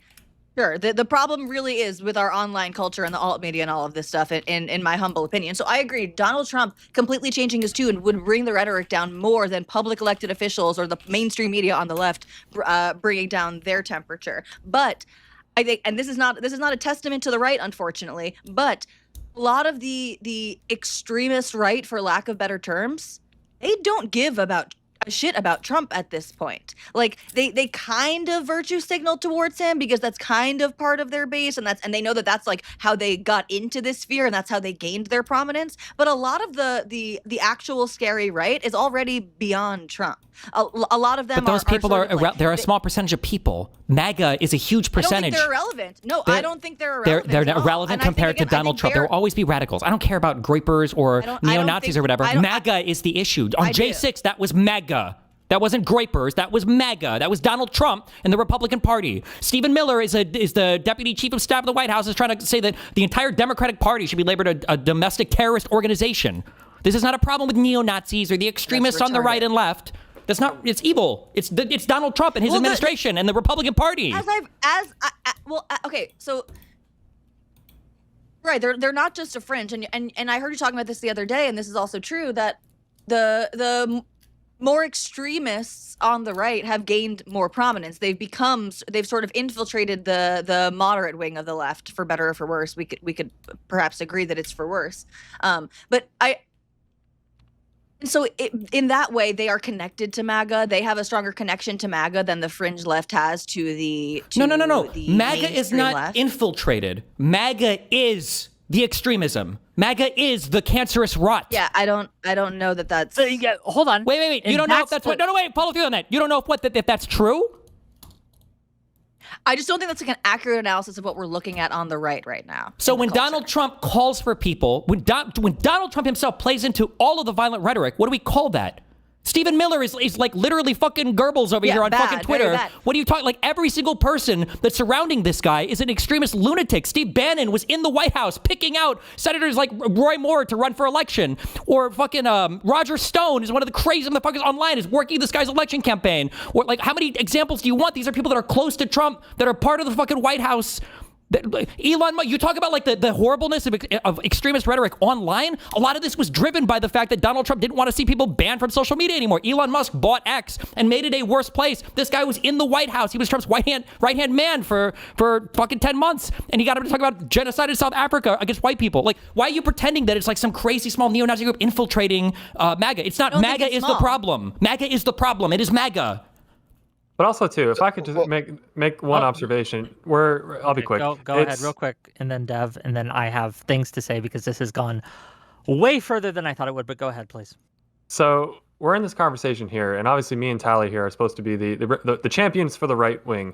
And I feel like we've been trying as hard as we possibly can to make the concessions where appropriate, to say, yes, this is rhetoric that's going too far on the right, which, correct me if I'm wrong, this is the exact prescription that's being made right now by you, Destiny, that the right is the ones that need to come together and tone down their side. And granted, I'm not the president, I'm not Stephen Miller, so I can only do what I can with the people around me. And I'm doing my damnedest by coming in spaces like these and the people around me in my circle. I feel like Tally's doing the same thing. But it's difficult to make the case when the clips that will come out of this very conversation where we're trying to build the bridge there and say, yes, it is a both sides need to de-escalate type thing. And all we're getting back is, no, it's 100% on the right. It's all on the right. And there's just, it's so hard to make this argument to try and bring us back to sanity when your concessions, we need concessions from the president of the United States. Your concessions don't matter. That's what I get. But when I see you on Piers Morgan, you made it was a correct point that if Dave Rubin and that other chick were not going to denounce J6, then you're like, then I don't care what they have to say, even though Piers was saying it. But Piers asked you if they were to denounce it, would you denounce the shooting on Trump? You said sure. Yeah, I think you said I'll think about it. And then Dave Rubin came out and said, well, we don't know exactly what happened there. And then you're like, okay, yeah, F these guys. I'm not conceding anything. So here you have two people that actually are the ones willing to make these concessions. And it's Wait, not they just said they weren't making any concessions. You just quoted it back at me. They didn't make concessions. Dave Rubin could have made me look really bad there. People in front of you. In that conversation, right? I'm talking about the people in this conversation. Well, those guys were larger. This was on Piers. It was a larger media thing. Dave Rubin is a larger media figure. For sure. Dave Rubin is bought into the conservative messaging apparatus, though. This is another guy who's connected, to Trump on a fucking direct mental line or whatever. Like, I guess all of the mega media sphere is. And we can certainly identify that, like, the incentive structure is to say the crazy stuff because that's what gets you the likes, gets you the clicks. That's just a problem that everyone's going to have to contend with. It's not. That's Why do you keep saying that? Why doesn't it happen on the left then, in the lawmaker and in the mainstream media segment? So you don't think there are large voices on the left that are saying, basically advocating, maybe not expressly for violence, but they're doing the, political violence is bad, but he was a fascist and a Zionist, and I'll just leave it at that. On the mainstream media and for elected officials, this is not happening on the left. It is happening on the right. Why is it one and not the other? Because things get clicks. I agree, but mainstream media and elected officials have such little influence. What are you talking about? That's not true at all. Mainstream media is massively consumed by a ton of people. Maybe not in our space particularly, but Fox News is the most popular cable news network. Is what are some of the most... Talking about on the left. We're talking about on the left. We were specifically talking about the influence within the Democratic Party and people on the left. Real quick, Tally, I can think of exactly one elected Democratic official who engages in the same type of rhetoric, and that's Maxine Waters. That's it. All right? On the right, it's every single fucking person. And if you want to talk about alternative media on the left, all the alternative media on the right is also doing the exact same as the left, probably worse. I agree. I completely agree. Yes, literally, definitely worse. So then why would you, what is the incentive? In larger numbers. So on the left, you can't, if you disavow, all you're doing the incentive is I don't want us all to die, and I want the further polarization of this country, because I do think, which is something that you don't seem ready to acknowledge right now, even though I know you feel this way about the extreme left. The extremes in this country are fueling each other. It is not just one side completely making things up. Even if one side it's not. It's just not. It is. It just is. It just is. It's not. It is. It's not. It's like 80% one side, Tally. It's like 80% one side. 80%, meaning, what do you mean by that, Tev? It's 80% right-wingers and like 20% left-wingers at this point. Because all the left-wingers... 80% of right-wingers fanning the flames or being crazy? Yeah, they're fueling what's going on. I would put the responsibility 80-20, right-left. Well, hold on. If it's 80%, if it's 80% the right's fault, then there's only so much damage control you can do by handling the left. You must also handle the right. Especially when you can't even control all of the left. Like, how many times have I disavowed tankies and everybody in the mainstream media has had to disavow the left and fight with the left? Like, fuck, there's a huge fight in the Democratic Party right now over whether they even want to endorse Mamdani. But that's not enough. It's never enough. You're acting like this point, we're not... Okay, so, hold on, just real quick. We're not asking for a disavowal at this point. At this point, we've accelerated, and now we aren't just, I'm not disavowing it. It's like, they're coming to kill us all, and we need to get ready for war. Is what you're saying on my panel. They're coming to make us that's what the right is saying, and I'm saying we should be ready for it. Is what I'm saying incorrect? Yes. Oh, wait, so the right is not. I couldn't show you tweet after tweet after tweet of them saying this is war, civil war. If you think that is the majority of the right, you're wrong. That is not representative of the majority of the right wing in America. It is representative of a crazy few that are online that have loud voices and a lot more influence than they should in the Trump administration. In that case, I will concede my entire point if you can show me a single alternative or mainstream large media figure on the right who's saying the right needs to bring down the rhetoric as well. Okay, and it can't be somebody like Massey who's being excoriated by the right now for fighting Trump on this, because now they all hate him for saying that. Sure. Well, you're putting me in an impossible position, because everyone who does that is large on the right in these spaces, is going to be excoriated by those loud voices. But listen to what you're saying. Listen to what you're saying. You're telling me that we have to... Pete Buttigieg, right? Doesn't mean Pete Buttigieg isn't trying to turn down the temperature or do these things where you have Vanguard and other fucking crazy lefties are always going to excoriate them. Yes. So, but the difference is every single mainstream Democrat is disavowing them. And on the right, not only can we not get them to disavow Trump, they're disavowing the people that are disavowing Trump. So you're saying that on the left, we have a problem with disavowing extremists. We don't, by the way. We all disavow them, and we've done it over and over again. The mainstream and the alternative left like me do it over and over and over again, and you've seen this from top to bottom. On the right, it's not even that they won't disavow Trump. It's that they will disavow people that are disavowing Trump. Donald Trump made a joke about putting Liz Cheney in front of a firing squad because she was on the J6 committee. Trump is shit talked this guy more than any other elected official in the United States because he hates how much. Do you see the disparity and the problem there? And you're like, but Steven, you guys need to disavow just a little bit harder. Hold on. How do we fix it is the thing. You can't. We can't fix it. You can't fix it. Yes, that's the problem I have with your rhetoric. I disagree with you. And I think that if you are telling people that there's nothing to do, there's no way to fix it, there's no way we're going to, then you are inevitably feeding into what is inevitably going to happen, but it's not inevitable. That's my whole point. It's not inevitable. There are many off-ramps that we can provide. There are many solutions. Give me one off-ramp. What's one off-ramp? One off-ramp is Wick, how do you fix it? I'm trying to explain. Go ahead. Okay, so first of all, you de-escalate, right? You disavow as you have been doing and you keep doing, and then once 2026 comes around, you elect people and representatives. You're going to look. The extremists are going to get punished, right? These people who are calling from these Donald Trump things, got out of almost every single one of his indictments and investigations. He pardoned people convicted of seditious conspiracy for the first time in like 200 years in this country. They're going to lose their seats. That's fine. They already stole a Supreme Court pick. They've already stole multiple Supreme Court rulings. They've already indefinitely expanded the power of the president. They've already permanently disbanded USAID. They've already permanently destroyed the Department of Education. They've already permanently ruined the United States standing in the world in terms of our positions with NATO, with the European Union, with trade, with all of our allies. Like, wow, what a punishment. This motherfucker might die in office. What's the punishment? Somebody's going to piss on his grave? Hold on. There's more than just... Go ahead, please. Sorry. I was just saying, and electoral consequences are real. I mean, I'm old enough to remember 2022 when every one of Trump's handpicked candidates went down in flaming defeat. So that was the push right there, right? That was the surge to be more MAGA, to be more extremist, and it was defeated at the ballot box. And so, if you're looking for examples, that and you said earlier, you'll retract all of your points if we can point to any sort of mainstream. What did they lose from that? Right. What did they learn, and what did they change after 2022? Well, who ran in 2024? Did we see any Herschel Walkers or Carrie Lakes? Actually, we did see Carrie Lake ran for governor, right? And she got destroyed again. So the consequences are real. Hold on.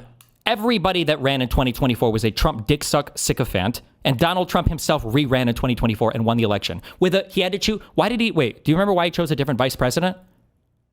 It's because he almost had his last one fucking killed when he was trying to insurrect the government. So how are you telling me that they had some huge consequences or learned some big lesson in 2022? Because they lost. And then you get to 2024 and you can look at Trump and the platform that he was putting together. And I've heard it said before, when you've got these 80-20 issues like crime, issues like immigration, and Trump is planting himself in the 80% side and just riling up the Democrats to take the 20% side every single time, then yeah, he's making the broad appeal. And there's a lot more factors too when you're talking about Joe Biden, what happened to him, how he has to now step out. You're inserting a candidate who seems to have zero authenticity or ability to articulate a consistent worldview that she's held throughout her political career. Do you think Donald Trump, I'm curious, can you articulate anything that Donald Trump says about literally any fucking issue ever? What do you think Donald Trump's grand vision is for the Middle East? How do you think Donald Trump wants to end the Ukraine-Russian war? No, he doesn't have a... What do you think Donald Trump's domestic economic policy looks like? Are tariffs here so that we can make deals with other countries or so that we can protect our manufacturing? What do you think Donald Trump's position is on Canada and Mexico? Are they horrible countries that take advantage of us, or was his upgrade to NAFTA, the U.S.-Mexico-Canada trade agreement, the best thing ever? What do you think Donald Trump's position is on China, our number one enemy, that he's constantly undermining our position against by making enemies of every other friendly country in the world? Why are you trying to pretend? Kamala Harris is infinitely more qualified and could articulate any position 1 billion times better than the actual half-dead retard that is sitting in the fucking White House right now. Like, how could you even say that statement? I would just disagree as far as if you want specific, detailed, pointed plans as to how any individual issue is going to get addressed. Of course, you're not going to get that from the figurehead of the movement. You're going to get it from the advisors, the people that come in under the experts. You could get it from Kamala Harris. What was something Kamala Harris was expertly articulating? Kamala Harris was grilled on when she went, I think it was on a CNN interview. Her and her and Waltz got grilled on their economic plans or whatever, and she had to go into her, the 3 big credits that she was offering was an expansion of the child tax credit. She was talking about deductions for businesses where the first, $20,000 of income would get some kind of tax deduction. They talked about housing plans, about how they wanted to give like a first-time buyer a home credit or whatever, and do like, you can walk through and listen to her detailed plans on anything she talked about, as opposed to Trump, who literally can't name a single specific thing on anything. He said concepts of a plan. That was a Trump joke. Concepts of a plan. It was. But do you think she had any level of substance or depth beyond the 2-sentence summary? We want to do a child tax credit in this different category. Yes. Or if she was, You think, okay, we had an hour, 2-hour discussion where we can specifically dive into her economic plan. She would just be completely fine. It wasn't just something that, okay, if they ask you about your economic plan, here's your 3 bullet point list you're going to go off of. She was a DA, and then she was an attorney general of California, and then she was a senator of California, and then she was a vice president for 4 years. You don't think she could detail any plan whatsoever? You really think she was just AFK the whole time? Yeah, knowing some politicians, that yes, absolutely, you can get fed your bullet point and talking point. I've seen Mike Pence talk in close, intimate settings while he's running for president in 2024. It was like 3 months apart from each other, and each time he made the exact same speech. And I was kind of shocked at like, oh, I was just expecting at least a little bit more of like a genuine depth of knowledge back and forth, but like who actually ran? Okay, hold on. Since you guys think that Joe Biden wasn't running the government and it was the deep state, so that Kamala Harris wasn't the deep state, who was actually running the government at that point? That's a facetious question. I'm sorry. Do you think that Donald Trump could talk at all about any of his policies for anything ever? Obviously, not to a level that you're gonna. Not to a level. Like, could he even explain? Do you think that Donald Trump, for instance, does he understand that a tariff is an import tax yet, or do you think he still doesn't know that? I would point to, as far as look at the number of long form podcasts he did during the campaign, whether it was Joe Rogan, whether it was Theo Vaughn, and those I've heard from the young people. You know, we say Barron Trump was the one that won the election because he told him, "Hey, Dad, go on these podcasts. You're going to do great. As far as you're going to reach a lot of people." It was a long time. Who didn't go on these podcasts? We had to Call Her Daddy. That was a 45-minute interview on Call Her Daddy. Okay, so he went on Joe Rogan's podcast. He was there for 3 hours. I'm curious. Can you name one substantive point that he brought up on that podcast?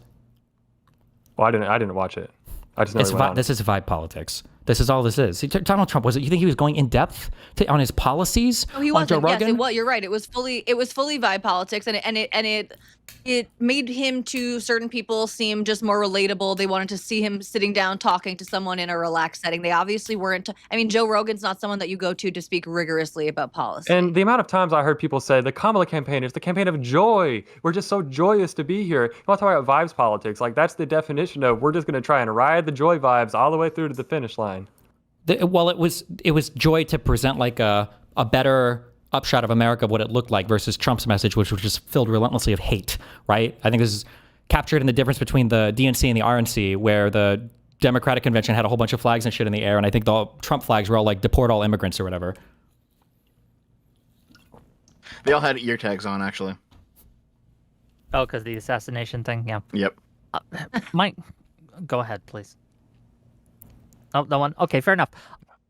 If you're right, Destiny, and I don't think you are, but let's say you are, then what is the best thing that a Democrat should do right now? What your are moral you obligation? Democrat your moral obligation is to fight whatever way you can until the other side is ready to go back to civility. Are there any limits on that? It's what you match. It's tit for tat. It's tit for tat. You match whatever they're doing. The most successful biological, that's the most successful survival pattern that's ever been discovered in all of computer science and all of evolutionary history. Yes, every other strategy is defeated.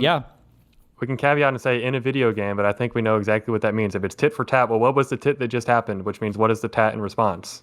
Like, is that not a problem? Wait. Are you implying that the other side? You said. Wait. Are you implying that I'm worried that Republicans are going to call for violence now? Because they've already all done that. What are you talking about? Okay, and I'm saying the tit for tat. We've had the tit, and now you're saying that what has to come next is the tat. And I love tits. Yeah, and that's where we've been for 10 years since 2016. It's the back and forth. Yeah, and the other side is unwilling to return to civility. So yeah, I would look though at who have been the most effective political leaders as far as actually effectuating real change in the country, really throughout its history. Is it the people? Just to take one example, was it MLK? Was it Malcolm X? Was it the one who said, let's actively practice civil disobedience as we're being hosed down, as we're getting dogs set on us? We're going to remain unerringly peaceful in the face of this horrific violence because that is what's going to garner sympathy and win people to our side and persuade hearts and minds. Was it that guy who got massive legislation passed? Or was it the guy saying, no, actually, they've oppressed us, they've shot us, they've killed us, they've lynched us. It's time to take up arms and defend ourselves, which is the mentality that MLK's attachment to nonviolence was a strategy that was effective because people could accurately perceive that one side was attacking the other. Right now, you have an entire media apparatus that is lying to the entire country about who's committing elevating the violence, about who's radicalizing everybody, they are unable to perceive what's actually happening. That's the issue. Again, over 80% of conservatives right now don't even believe in the results of the 2020 election. MLK's strategy only worked because people actually saw what was happening, and you didn't have a whole AI system of fucking Russian bots and all this other crazy conservative shit who have all decided, I guess we could fucking lie as long as we, spread our message. That's the difference. If people couldn't actually perceive MLK, the children and everything getting attacked by dogs and shit, then it would have been a dog shit strategy. Here, Gen Z, let me put it this way, okay? Pacifism only works as a tactic if your opponents actually have a moral compass, right? Like, Gandhi worked against the British Empire. He would not have worked against the German Empire because there's a difference in how these two enemies operate. You cannot simply lie down and let your opponents destroy you and hope that your suffering moves their hearts. Not if their hearts aren't going to be moved. Then to both, to Dev and to Destiny, then what the Charlie Kirk shooter did was justified in your mind then? I don't know if I would say justified, but I mean, it's a natural consequence of what's happening. And there will be more killings too. They will happen. Yeah, for sure. And right now, Donald Trump is providing the justification for both sides, I would say. You act as if this is inevitable. It is. I very much disagree that it is inevitable. I think that we have places where we can get much less political violence. You are correct that it is happening at a greater and greater rate. Again, we had about 150 political violent activities in the last 6 months or so. And last year it was half that. So there is more. But if your only solution here is that we have to match energies, it's going to get worse. And they want that. You understand that. The Republicans want it. No, they don't want it. No, they crazies, desperately, hold on. The Republicans desperately don't want it. Losing Charlie Kirk. They absolutely do. Don't. You're wrong. They want to pretend. They're going to use it to basically kneel on your neck. No. To step on your neck you're and say, wrong. this you're is wrong. justified. You're completely fucking wrong. That the public just lets them. The loss of Charlie Kirk is damaging to the conservative movement. That's going to hurt a lot. He was a big figure in the movement. He was super young. He had a huge future ahead of him. Turning Point USA is an incredibly successful organization. That is a huge damage to the Republican movement. They don't want. They want to be able to say that shit is happening, but they don't want it to actually removes the organization. The infrastructure is still in place.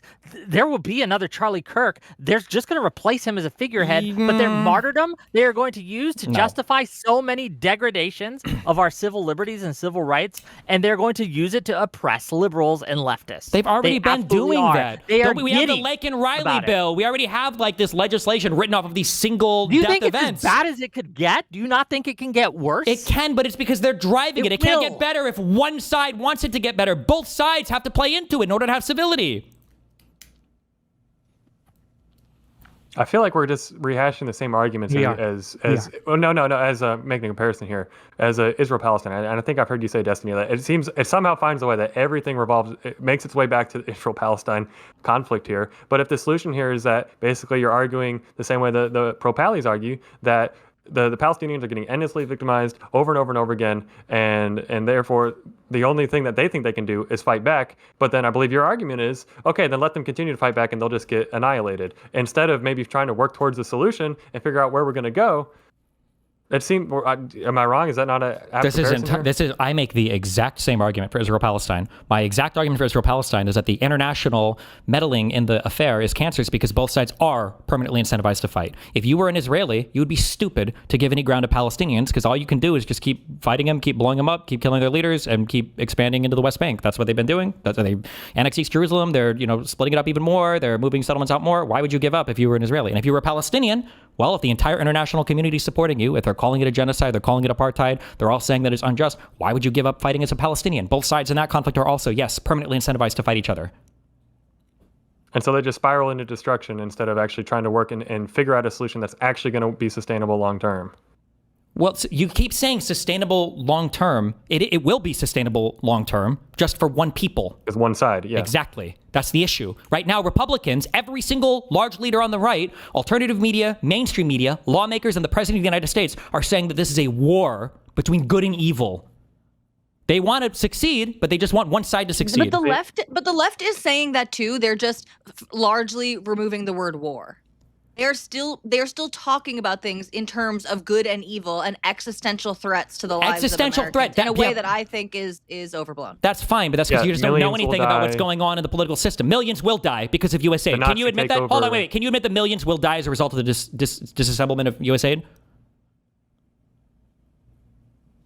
Wait. Gen Z attorney he just lied. He said they said millions will die. Millions are going to die. What is it? 14, 15 million? They will, right? It's 14. It's 14. I'm not going to focus in on international aid as our evidence of millions will die. How about hundreds of thousands of people that died as a result of the people not getting vaccinated because they didn't believe in the COVID shots? What was on the lips of the guy who went and did the congressional baseball shooting? If not, millions will die based on the Republican healthcare plan, so I need to kill all the Republican leadership. When you're saying millions will die because of Republican policy, domestic policy, that's kind of a problem. But millions have died. Don't you think there's a difference if one side is being truthful and the other side is lying about things? Don't you think there's like a difference there? If there's a truth value and one side is being honest and the other side is fucking lying, don't you think that matters? But you were not only just saying that this is true. Wait, I want to hear that. I want to hear the answer to that. There's nothing we can do about it other than civil war. If the other side doesn't want to do anything but fight, you have two options. You either get genocided or you go to war. Yeah, what do you do if the other side wants to fight? We have elections in this country. There are other ways to 14 million people that you're talking. The 14 million deaths that you're talking about is not a genocide in the United States of America, right? This is people abroad, and we can all disagree with it if we all do on this stage, right? But that is these are conversations about values and foreign aid and things like this, which is separate from talking about literal death in America, which is the topic of conversation here today. Sure. I mean, we're defunding all of our healthcare shit right now. We're like crazy. We just did cuts to Medicaid, which the conservatives in the past have said they promised they'd never touch. You've got people that are not vaccinating their children against. So if defunding healthcare is going to potentially lead to deaths of Americans, then is it justified to murder Republicans for that? If our greedy healthcare system is responsible for death of Americans, then is it justified to murder CEOs of healthcare? I'm not saying that it's justified in doing it. I'm just saying there's a difference in the truth value between what both sides are saying. We could talk about prescriptions. You're not saying it's justified, but you're basically we can talk about you're skipping over. Do you acknowledge there's a difference? Wait. Do you acknowledge there's a difference in the truth value between both sides saying these things? That when the right says the left are all communists and the left says the right are fascists, you understand that one of these statements is kind of true and the other one is totally fucking false, right? Or do you think they're the same thing? They're not the same thing, but there's truth to both of those statements. There are actual fascists on the right, and there are actual communists on the left. Okay, name a communist on the left. I'm gonna name one. I'm gonna name a fascist on the right. But let me start. Donald Trump. Name a communist on the left now. Like I said, on the right, they are more successfully vying for power than because they're the president of the United States. And I've already acknowledged that this is not an issue that we have among elected officials in the Democrats. Then why did you say it was an issue on both sides? Sorry, God. Why didn't you just say the New York guy? Like he's a socialist. He counts. Well, because then we're going to get into a semantic difference over. Well, he's not actually calling for a cashless, stateless society. He just wants to do, free grocery stores and expand the social safety. Because that's going to be the distinction that gets played. Because it's a dumb distinction. But again, it goes back to. Sorry, real quick. It just goes back to the 5-hour explosion between Destiny and Pisco about use of the term socialist. And what are we meaning by when we say socialist? No, it has nothing to do. You keep wanting to skip past the truth values to have like the fun meanie arguments or whatever, okay, while people's brains are getting exploded. The reality is look at the difference in treatment between the Democratic Party when it comes to Mamdani. They don't even know if they should endorse him. On the right, you've got Mike Johnson and everybody else covering for child rapists, potentially. Do you see the difference there? How lockstep everybody is on the right, in the mainstream media, most of the alternative media, and the lawmakers and the president are all saying, oh, the Epstein stuff, who cares, LOL. And on the left, they're like, I don't even know if we should endorse the next mayor of New York City. Do you see the difference there? It seems highly likely that the only child rapist was Jeffrey Epstein, to be clear. Nice dodge, pivot and dodge. I hope you guys jerk off. I hope you guys have big old vibrators. You jerk off to the next assassination. It's a fucking good meme. Good meme, guys. Well memed. Well memed, guys. Going around calling everyone pedophiles. Well memed. I've got a question for you, Tally. That environment, which is something, by the way, that the left used to readily acknowledge, that calling people groomers and pedophiles can actually put them in danger when it's unfounded. And so I do think that there's a lot of that going on both sides there right now. Both sides? QAnon was literally built around a secret pedophile ring. I agree. And that's why it's so disturbing that the left has decided to take up this mantle. When did the left take up this mantle? The left, wait. You know what? I almost agree with you. Epstein stuff? Yeah, wait. Where did the Epstein stuff come from? Who drove that harder than anyone else in the country?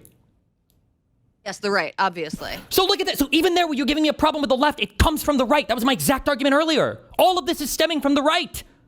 Bongino and Patel and Bondi were inviting people to the White House for new Epstein files. It was all bullshit. So even the problems we have on the left sometimes are literally caused by amplification on the right. And you're saying both sides need to tone it down. left doesn't need to participate in it. Correct. So the leftists need to be bigger in every single way. Okay. We have to disavow the bad people on our side. We have to point out that the right is falsely magnifying things on our side. We have to That's effective, fire and everybody. it wins. What? Yes, that's It effective. doesn't. and We lost in wins 2024. long-term. Absolutely. Long term? We don't even know long term where we're going to be at. So the populists on the right took over the right. The populists on the left have not taken over the left. That's why it's happening. There's a substantive difference between these two things.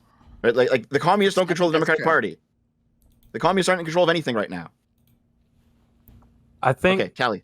Here, Callie, just real quick. Okay, go ahead. I want to go back to one thing you mentioned earlier, because you were talking about USAID and the 14 million deaths, and they're obviously bad. The argument you were making is that there is a. This is kind of a meme question, but I don't mind. There's the argument you were making, I think, was something like there's a difference between people who die as a result of like poor policy or laws being passed or bills being passed, and then directly killing people. And you said that these two things are different, right? They're different. I'm also trying to make a distinction between like violence in our country and like taking away resources that were improving the status in other countries. I see these as characteristically different things. I'm not saying that the other things don't matter, but yes, it's different from the problem that I'm here to talk about, at least. Right. Would you agree with that? Going out Gen with Z the gun, going as well? out with the gun to snipe someone is different from saying, I believe that our country, and even if you think that all these people are full of shit who make this argument, saying that I believe that our country's in debt and that our money should not be spent assisting foreign countries who have not seemed to be able to take the help and run with it, but rather they seem dependent on the help. You can disagree with that, and that still seems to me characteristically different from sniping someone. Yeah, sure. And I agree with you. It's just that whenever I look over into right-wing spaces and I see them talk about, for example, the Holodomor in the Soviet Union, they talk about that in the same breath as the Holocaust. But the Holodomor was a mass death based on policy, while the Holocaust was actually directly killing people. So I do think that we understand that these deaths are actually, they're pretty similar in the end. I don't think it really matters that much if you start to nitpick over how they died. Well, I just want to be clear. I'm not saying that you can have disagreements on funding international aid and all that. That's fine. I'm just saying that people will do this thing like, oh, both sides are making harsh statements about the other side while pretending that both sides are making the same level of true claims about the other side. Donald Trump, in practice, operates as a fascist as much as he can. Does anybody disagree with that? I kind of do, but I don't know that I think it's a semantic distinction. Okay, do you think that Donald Trump operates as a fascist as much as Joe Biden or Kamala Harris would have acted as a socialist? For Tally or Gen Z or Dev, do you think that Trump was more fascist than Biden or Kamala would be socialist? Yeah, probably. I think Trump is more open to the fascist influence on his side of the aisle than Biden or Kamala would have been to literal socialist. No, Trump is fascist. Trump is more fascist, not open to fascist influence. He operates as a fascist. I'm sure. Not sure. Yes, he does. If you say sure, where's your doubt? And we can dispel it right now. I just think that I don't agree with that, but go word on. gets. I mean, Deb, do you want to jump in? But why I don't think Trump's a fascist? You agree or don't agree with that? Well, fascist is it is a political ideology like socialist is, and Trump, he doesn't operate under the rules of an ideology. He's just self-interested, and self-interest is not a political ideology. I agree with that, and that's why I said that I think Trump is more open to that type of influence. I'm not saying open to type. No, you're obfuscating. Anything. This is the biggest equivocation in the universe. Not open to that type of. He's acting in this way.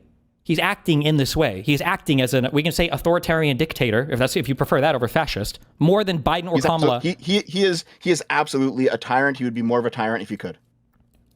Right? Do we disagree with that? I would agree. I think I'd probably stem it on, when you're coming from the business world and you're just used to getting things done in business sense, and then you enter government and now it's all the rules and regulations in place, which are good. I agree. Checks and balances, due process, all good things. Lawyer man here. I don't know, hot take. But wait, in what world, in the business world, does the CEO just go and do everything? You don't have to jump through as many hoops. You disagree with that? Absolutely, I disagree with that. What are you talking about? Depending on the size of the business, You think the Google CEO can just spin up a new product in a day, or that the CEO of Amazon, Bezos, can just walk into some team meeting and skip their whole sprint and decide to just implement a bunch of new features? Like, what do you mean? There's a ton of bureaucratic hurdles that you have to jump over every massive corporation.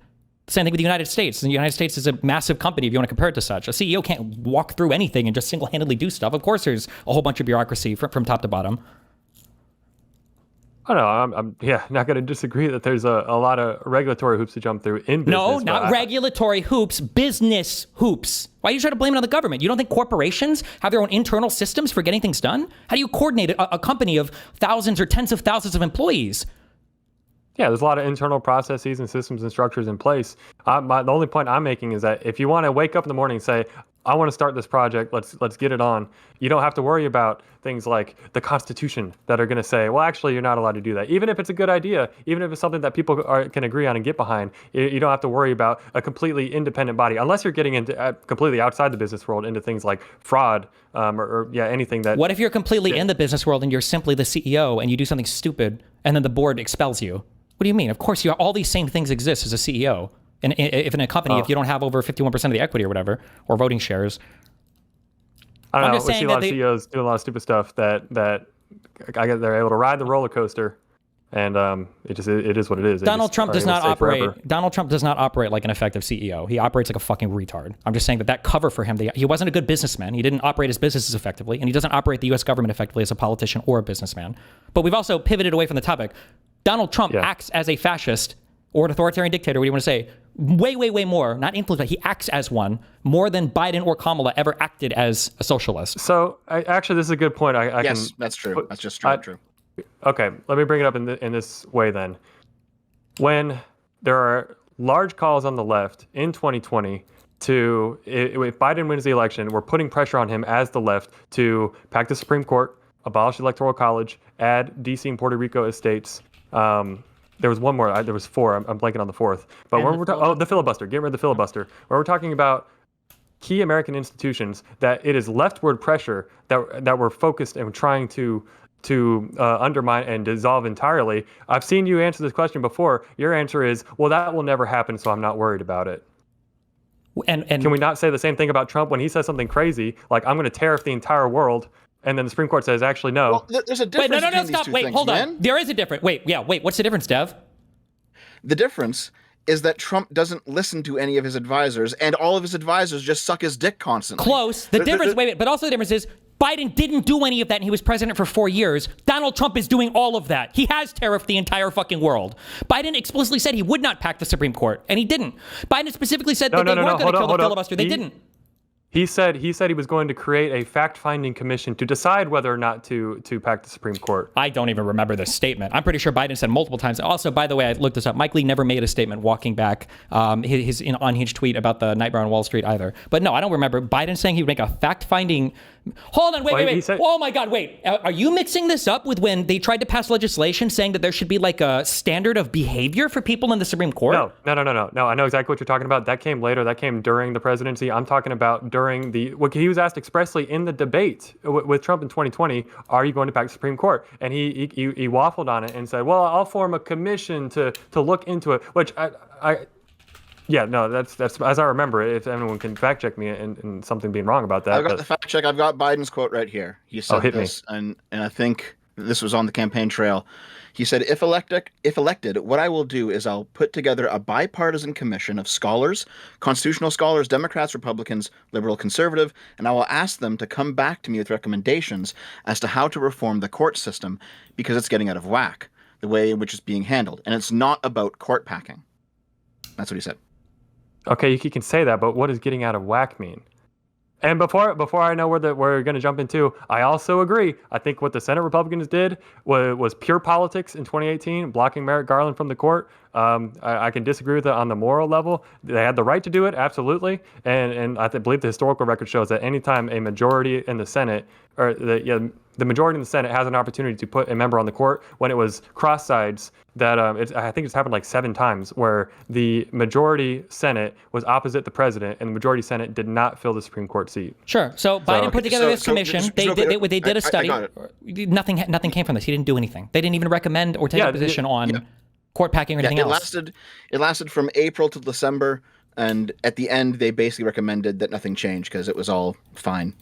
But here's the thing, because I can play the same game though, and we can say, well, how many times did Donald Trump say he wanted to lock Hillary Clinton up on the campaign trail, and then he gets office, and then what happens? He They're says, doing investigations into every single person that was involved with Hillary Clinton and with Barack Obama. That's what's happening right now, right?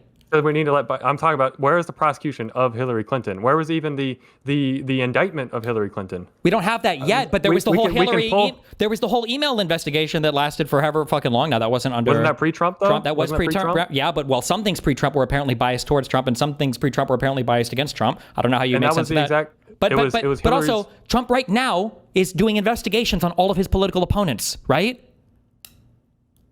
Like, give me some examples. Well, right now, the whole reason, why are they bringing up the auto pen stuff? It's because they want to try to roll back all of the pardons they can so they can continue to go after Hunter Biden and everybody on the J6 Select Committee. Number one. Number two, Tulsi Gabbard just released all of this bullshit Russia stuff, a whole bunch of documents that she hopes nobody ever read, so that they can start issuing subpoenas to, what was it, Barack Obama, the Clintons. They tried to even bring back in Mueller, but I think he's got Parkinson's now, so they couldn't. Was Barr involved in this? For anybody who was even remotely involved with this. They're literally trying to do it right now. He's writing executive orders targeting law firms that worked with the DNC or Hillary Clinton for no reason, just targeting law firms. And so I just have to bring it back to, though, if the promise here is lock her up, right? That's the big chant everyone wants to point to. And then he gets in office and expressly says, I can find the quotes, but when asked specifically about it, is there any plans of prosecution of Hillary Clinton? He has repeatedly denounced it and said it's not going to happen. Hold on. And I understand we're doing the whole Biden investigation stuff. No, forget. Yeah. Do you acknowledge that Donald Trump has written executive orders targeting individual law firms because they worked with Hillary Clinton? I've heard you say this. I have not read the orders themselves. I would need to see just for myself. I just want to be clear, just for the record. You're not familiar as an attorney, as a practicing attorney. You're not familiar with the President of the United States writing executive orders that is targeting individual law firms in the United States, and the whole drama that arose about that, with them cutting huge deals with the administration to do pro bono work, with other law firms dropping clients and adding clients, with him rescinding security clearances from these huge law firms so they couldn't do work for anything related to the government. You're not aware of any of that. You haven't heard of anything there. No. Let me clarify. I am aware, as far as I've heard you say before, that this is something that's happening. I'm saying I have not looked into it. I've not read the EOs themselves. I've not read any of the rationale, justification behind it. Hate to do the classic lawyer answer, but it depends, and facts really do matter. Circumstances matter. Wait, so then why would you? I don't want to speak on it. Then why would you so confidently say that they're not targeting Hillary Clinton and anything else if you're not even aware of the extent of his targeting law firms through executive order and through the DOJ? Because now you're going to disagree. I feel like this is a pivot, though. I'm talking about the prosecution of Hillary Clinton for her emails. We're talking about 2016 right now, when he was campaigning on lock her up, right? Because her emails, WikiLeaks, and all this stuff, and he kept promising it's going to happen, and then we get in office, and then it's actually we're going to leave that behind because we got a country to run. We're not going to focus on that kind of stuff. Because isn't this stuff recent? Isn't this a new EO? No, this was like almost right when he came into office. But of this term, right? 2024. Yes. This wasn't 2016 we're talking about, right? No, it wasn't. But also for a lot of the, but one of the big differences back then is Trump didn't realize that all the stuff that he wanted to do was illegal. So a lot of his administration was pushing back on him. Now he has an administration that will go along with anything.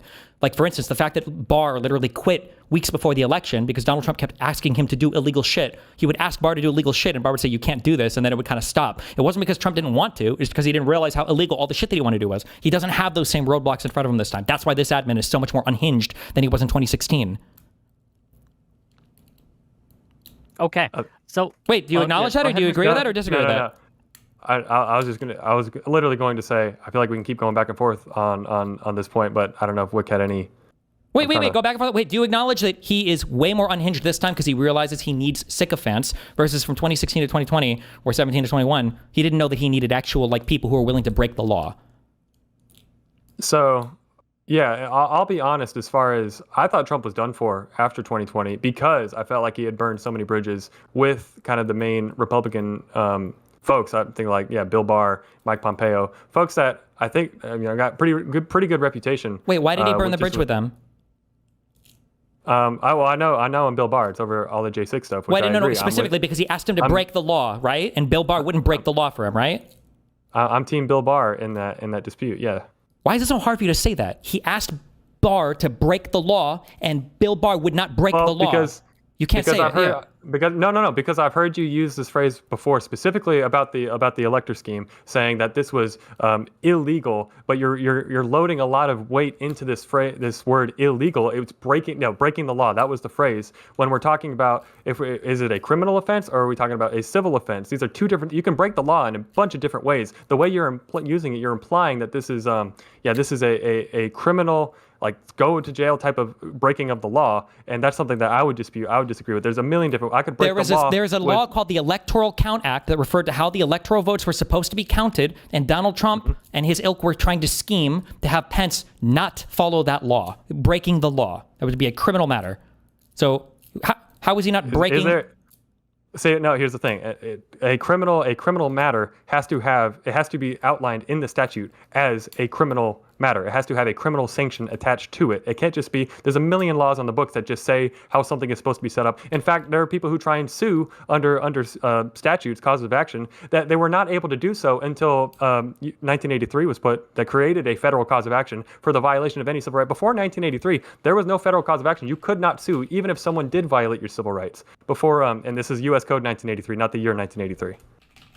But that's what you have to create the cause of action. You have to actually have an actionable textual hook within the statute in order to enforce it and consider it a breaking of the law in the sense that you're trying to make it out to be. You just said it was a criminal offense, right? That is what I said. Correct. Okay.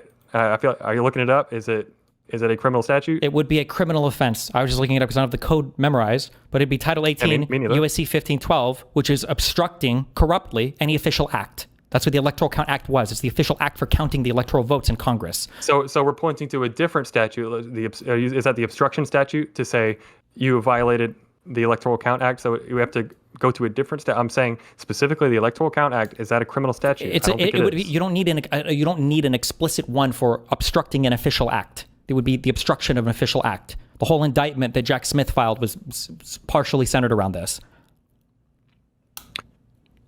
Yeah, I mean, I'm not going to. That is what the indictment was. Yeah. So Barr left because Trump was asking him to break the law. Was he asking him to? Well, no. We just got on a different topic. We were going down the Electoral Count Act. I'm assuming through the Eastman memo and everything that happened with that, right? That was their plan to violate the Electoral Count Act. And what was Bill Barr's involvement with that? I think Donald Trump was asking him to send fake letters to the states claiming that the DOJ had found evidence of voter fraud in the seven target states. Basically, after he said that, he directed Bill Barr to look into it. He looked into it, said, I'm not seeing what you're saying. And then at that point, I believe was look again, right? And then he wanted him to send fraudulent letters to the seven target states to say that they had found evidence and they needed to suspend their election. So he was asking him to commit crimes. Barr said, I'm not going to commit a crime. I'm not going to commit perjury. I'm not going to obstruct an official proceeding. I'm not going to be a part of this. And then he left. Okay. Wait, we can't even agree on that simple fact? I mean, what are we even talking about? This is all part of the problem, right? How can you get right-wingers to agree on, violence in any part of the country or whatever else when we can't even agree on like this is the simplest fact of the matter thing. There was a law called the Electoral Count Act. Even what you just said here to try to bring up like civil or criminal liability, that really doesn't even matter. You can break a law. That doesn't necessarily mean that you have to be convicted of a particular thing. It doesn't mean you need a civil cause of action to somebody to sue you and win on a thing. You can still break a law with no penalty. So if he wants to violate the ECA, that was the goal, even with no criminal civil liability attached. He was asking Barr to help him do it. Barr said no, and he left. That should be the easiest give in the world. And the reason I was diving into some of these details, and I also appreciate going into the weeds and getting in details. That's where issues are solved.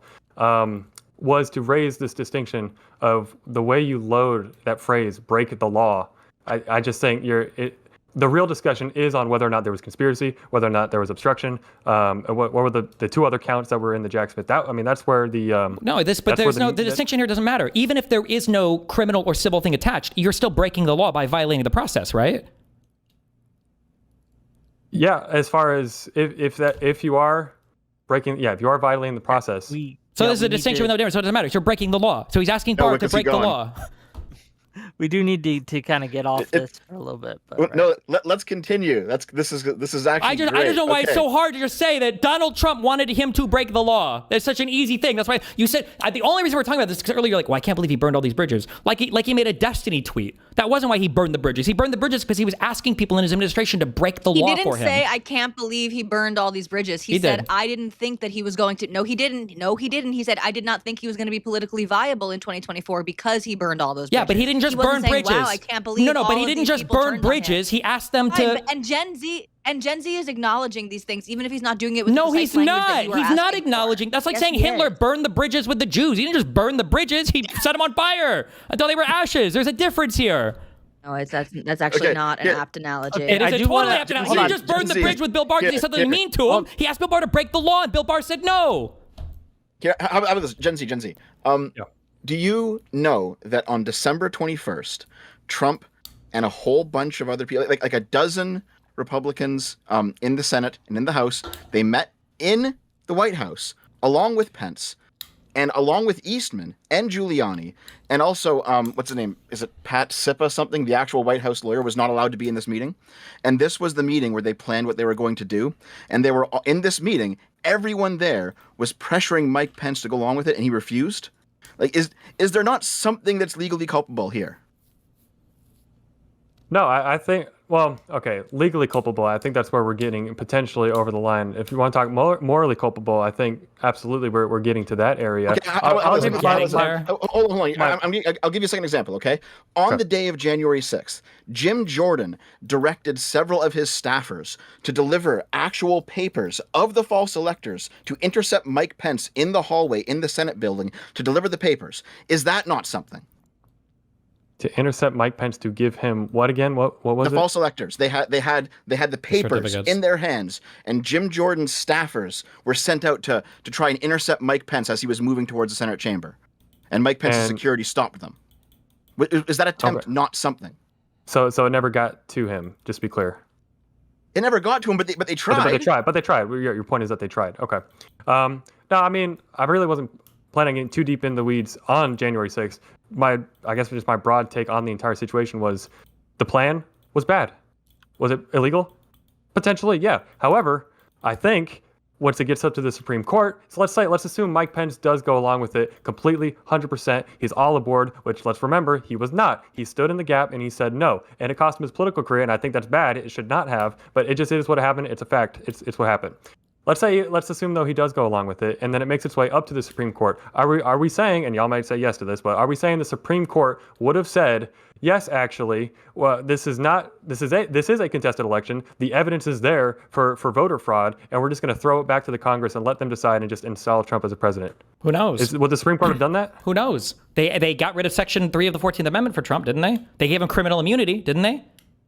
Oh, okay. I'm glad you brought up criminal immunity. We can go deep in the details. Before we do that, let's keep going. Let's keep going. This is fun because there's more to this. Yes, we might have to do real quick. We might have to do criminal immunity another time. I would love to go back and forth on that one, but I think it would take us too far off topic. Also, keep in mind the Supreme Court also might just not touch it because they might say it's a major questions doctrine. That's too political for them to touch. Who knows? That's what they for the election stuff. No, but if we're talking about the interpretation of the Electoral Count Act, the Supreme Court would absolutely touch that. Okay. And strike it down. Okay, I think it would have been 9-0. That's my belief. 9-0. Wait, they would have struck what down? The ACA or Trump's actions? No, striking down Trump's actions. So then what happens after that? So now we have a president of the United States and the Supreme Court strikes down the ECA. What then? Do we have to impeach him? Does he just automatically get kicked out? No one has any idea. If Trump refuses to leave, if he installs himself in the White House, surrounds himself with the military, but he didn't do that. He still left. And I understand this is after all the crazy real quick, but then I got to make some money, read some super chat. Then we got people who want to call in, and we got to give closings and all that. So yeah. But whenever I've seen people talk about this issue, it never really gets this far. In the Electoral Count Act, there actually is a provision for what happens if an election or electors are successfully contested in the House. What happens is a 15-man panel is made of 5 House reps, 5 senators, and 5 judges. And then it's their job, the election is postponed by 2 months, and it's their job to actually investigate everything. And then those 15 choose who wins. So there's already a process in place in the law for what should happen, but none of it was, Trump didn't want to follow any of it. Yeah, because what you're talking about, they explicitly said that's why they wanted to call the ECA unconstitutional. They wanted Pence to invoke his, what is it, the 11th or 12th Amendment or whatever, about the vice president's role in the Congress, and that he should just overrule it and just pick himself. What they wanted to do is they wanted to say that Jefferson set a precedent where Jefferson, in the election of 1800, unilaterally accepted electors, even though there was some objection raised. And that was all complete fucking bullshit, because the objection that was actually raised, if you look into the election of 1800, which I did, you look into it, what happened is some of the people who sent in electors from Georgia wrote some of the meaningful content of the elector papers on the envelopes, because I guess they just didn't have enough paper to have to fit on one piece of paper. So they actually wrote some of the shit on the envelopes, and people were looking at it, I was like, what the fuck is this? And that's what it was. The reason that Jefferson accepted the electors is because they were valid electors. Sure, even forget we can forget all of the elector scheme stuff. Do you think that Trump did an illegal by invoking the Alien Enemies Act, claiming that we were being invaded by Venezuela? Was that illegal? For what are you talking about? The drone strike on the boat? No. He invoked the Alien Enemies Act so they could deport people from Venezuela. Venezuelans faster from this country without the ordinary due process for deporting people. Because he claimed that MS-13 is part of the Venezuelan government, so it constitutes an active foreign invasion onto U.S. soil. It's going to be dissatisfying, but I don't know because I haven't looked into it, and I don't want to speak. Is there any action that Trump has taken that you feel is illegal? Or have you not looked into anything that's illegal of his? You just know everything that the tankies and the far lefts have tweeted and trans stuff. I could give you an answer. I'd have to think about it, but I can certainly come up with something. Is there anything illegal you feel like Biden did? Well, when he says outright that I know the Supreme Court's going to strike me down, but I'm going to do this eviction moratorium anyway, just to give people the temporary relief until it gets struck down, I think you could argue that's illegal. That's your example. We can come up with more. That's the one that immediately pops to mind when you expressly, we're talking, this whole last 15 minutes was all about respect for the Supreme Court and what's going to happen when the Supreme Court rules in a way that you don't like, and how you respect their rulings, and how you conduct yourself in a way knowing that the Supreme Court might get to ruling on it. So when you're expressly saying, I know they're going to strike me down as unconstitutional, but I'm going to do it anyway, because in the time it takes for them to do that, we're going to get the temporary relief that the intended effect I'm looking for. Yeah, that's kind of a big deal when we talk about norms and institutions. And that's more of a big deal than Donald Trump wanting to install himself as the president of the United States after a violent insurrection, and you were hoping that the Supreme Court will overrule, even though they knew they were breaking the law the whole time. I think the Supreme Court has stood as the last bastion against many. I'm not asking about what the Supreme Court do. I'm saying Donald Trump's intention was to break the law to install himself as the president and to circumvent the 7 states' electoral votes. And there's been many times through American history where people have tried to do things that are very bad for the country. Name one time where somebody's tried to do something like that. This has never happened in American history. That was wrong. No, it hasn't. You can't even call that. You can't even call that illegal. But Biden saying, and my guess is I'll look up this quote and see if he even said that. But Biden saying that he's going to do the moratorium on rents or whatever, and even though that's breaking the law, that's clear in your mind. But all the stuff that Trump's done, we either don't know about it, haven't looked into it, or it probably wasn't that bad, or we don't believe it. Okay.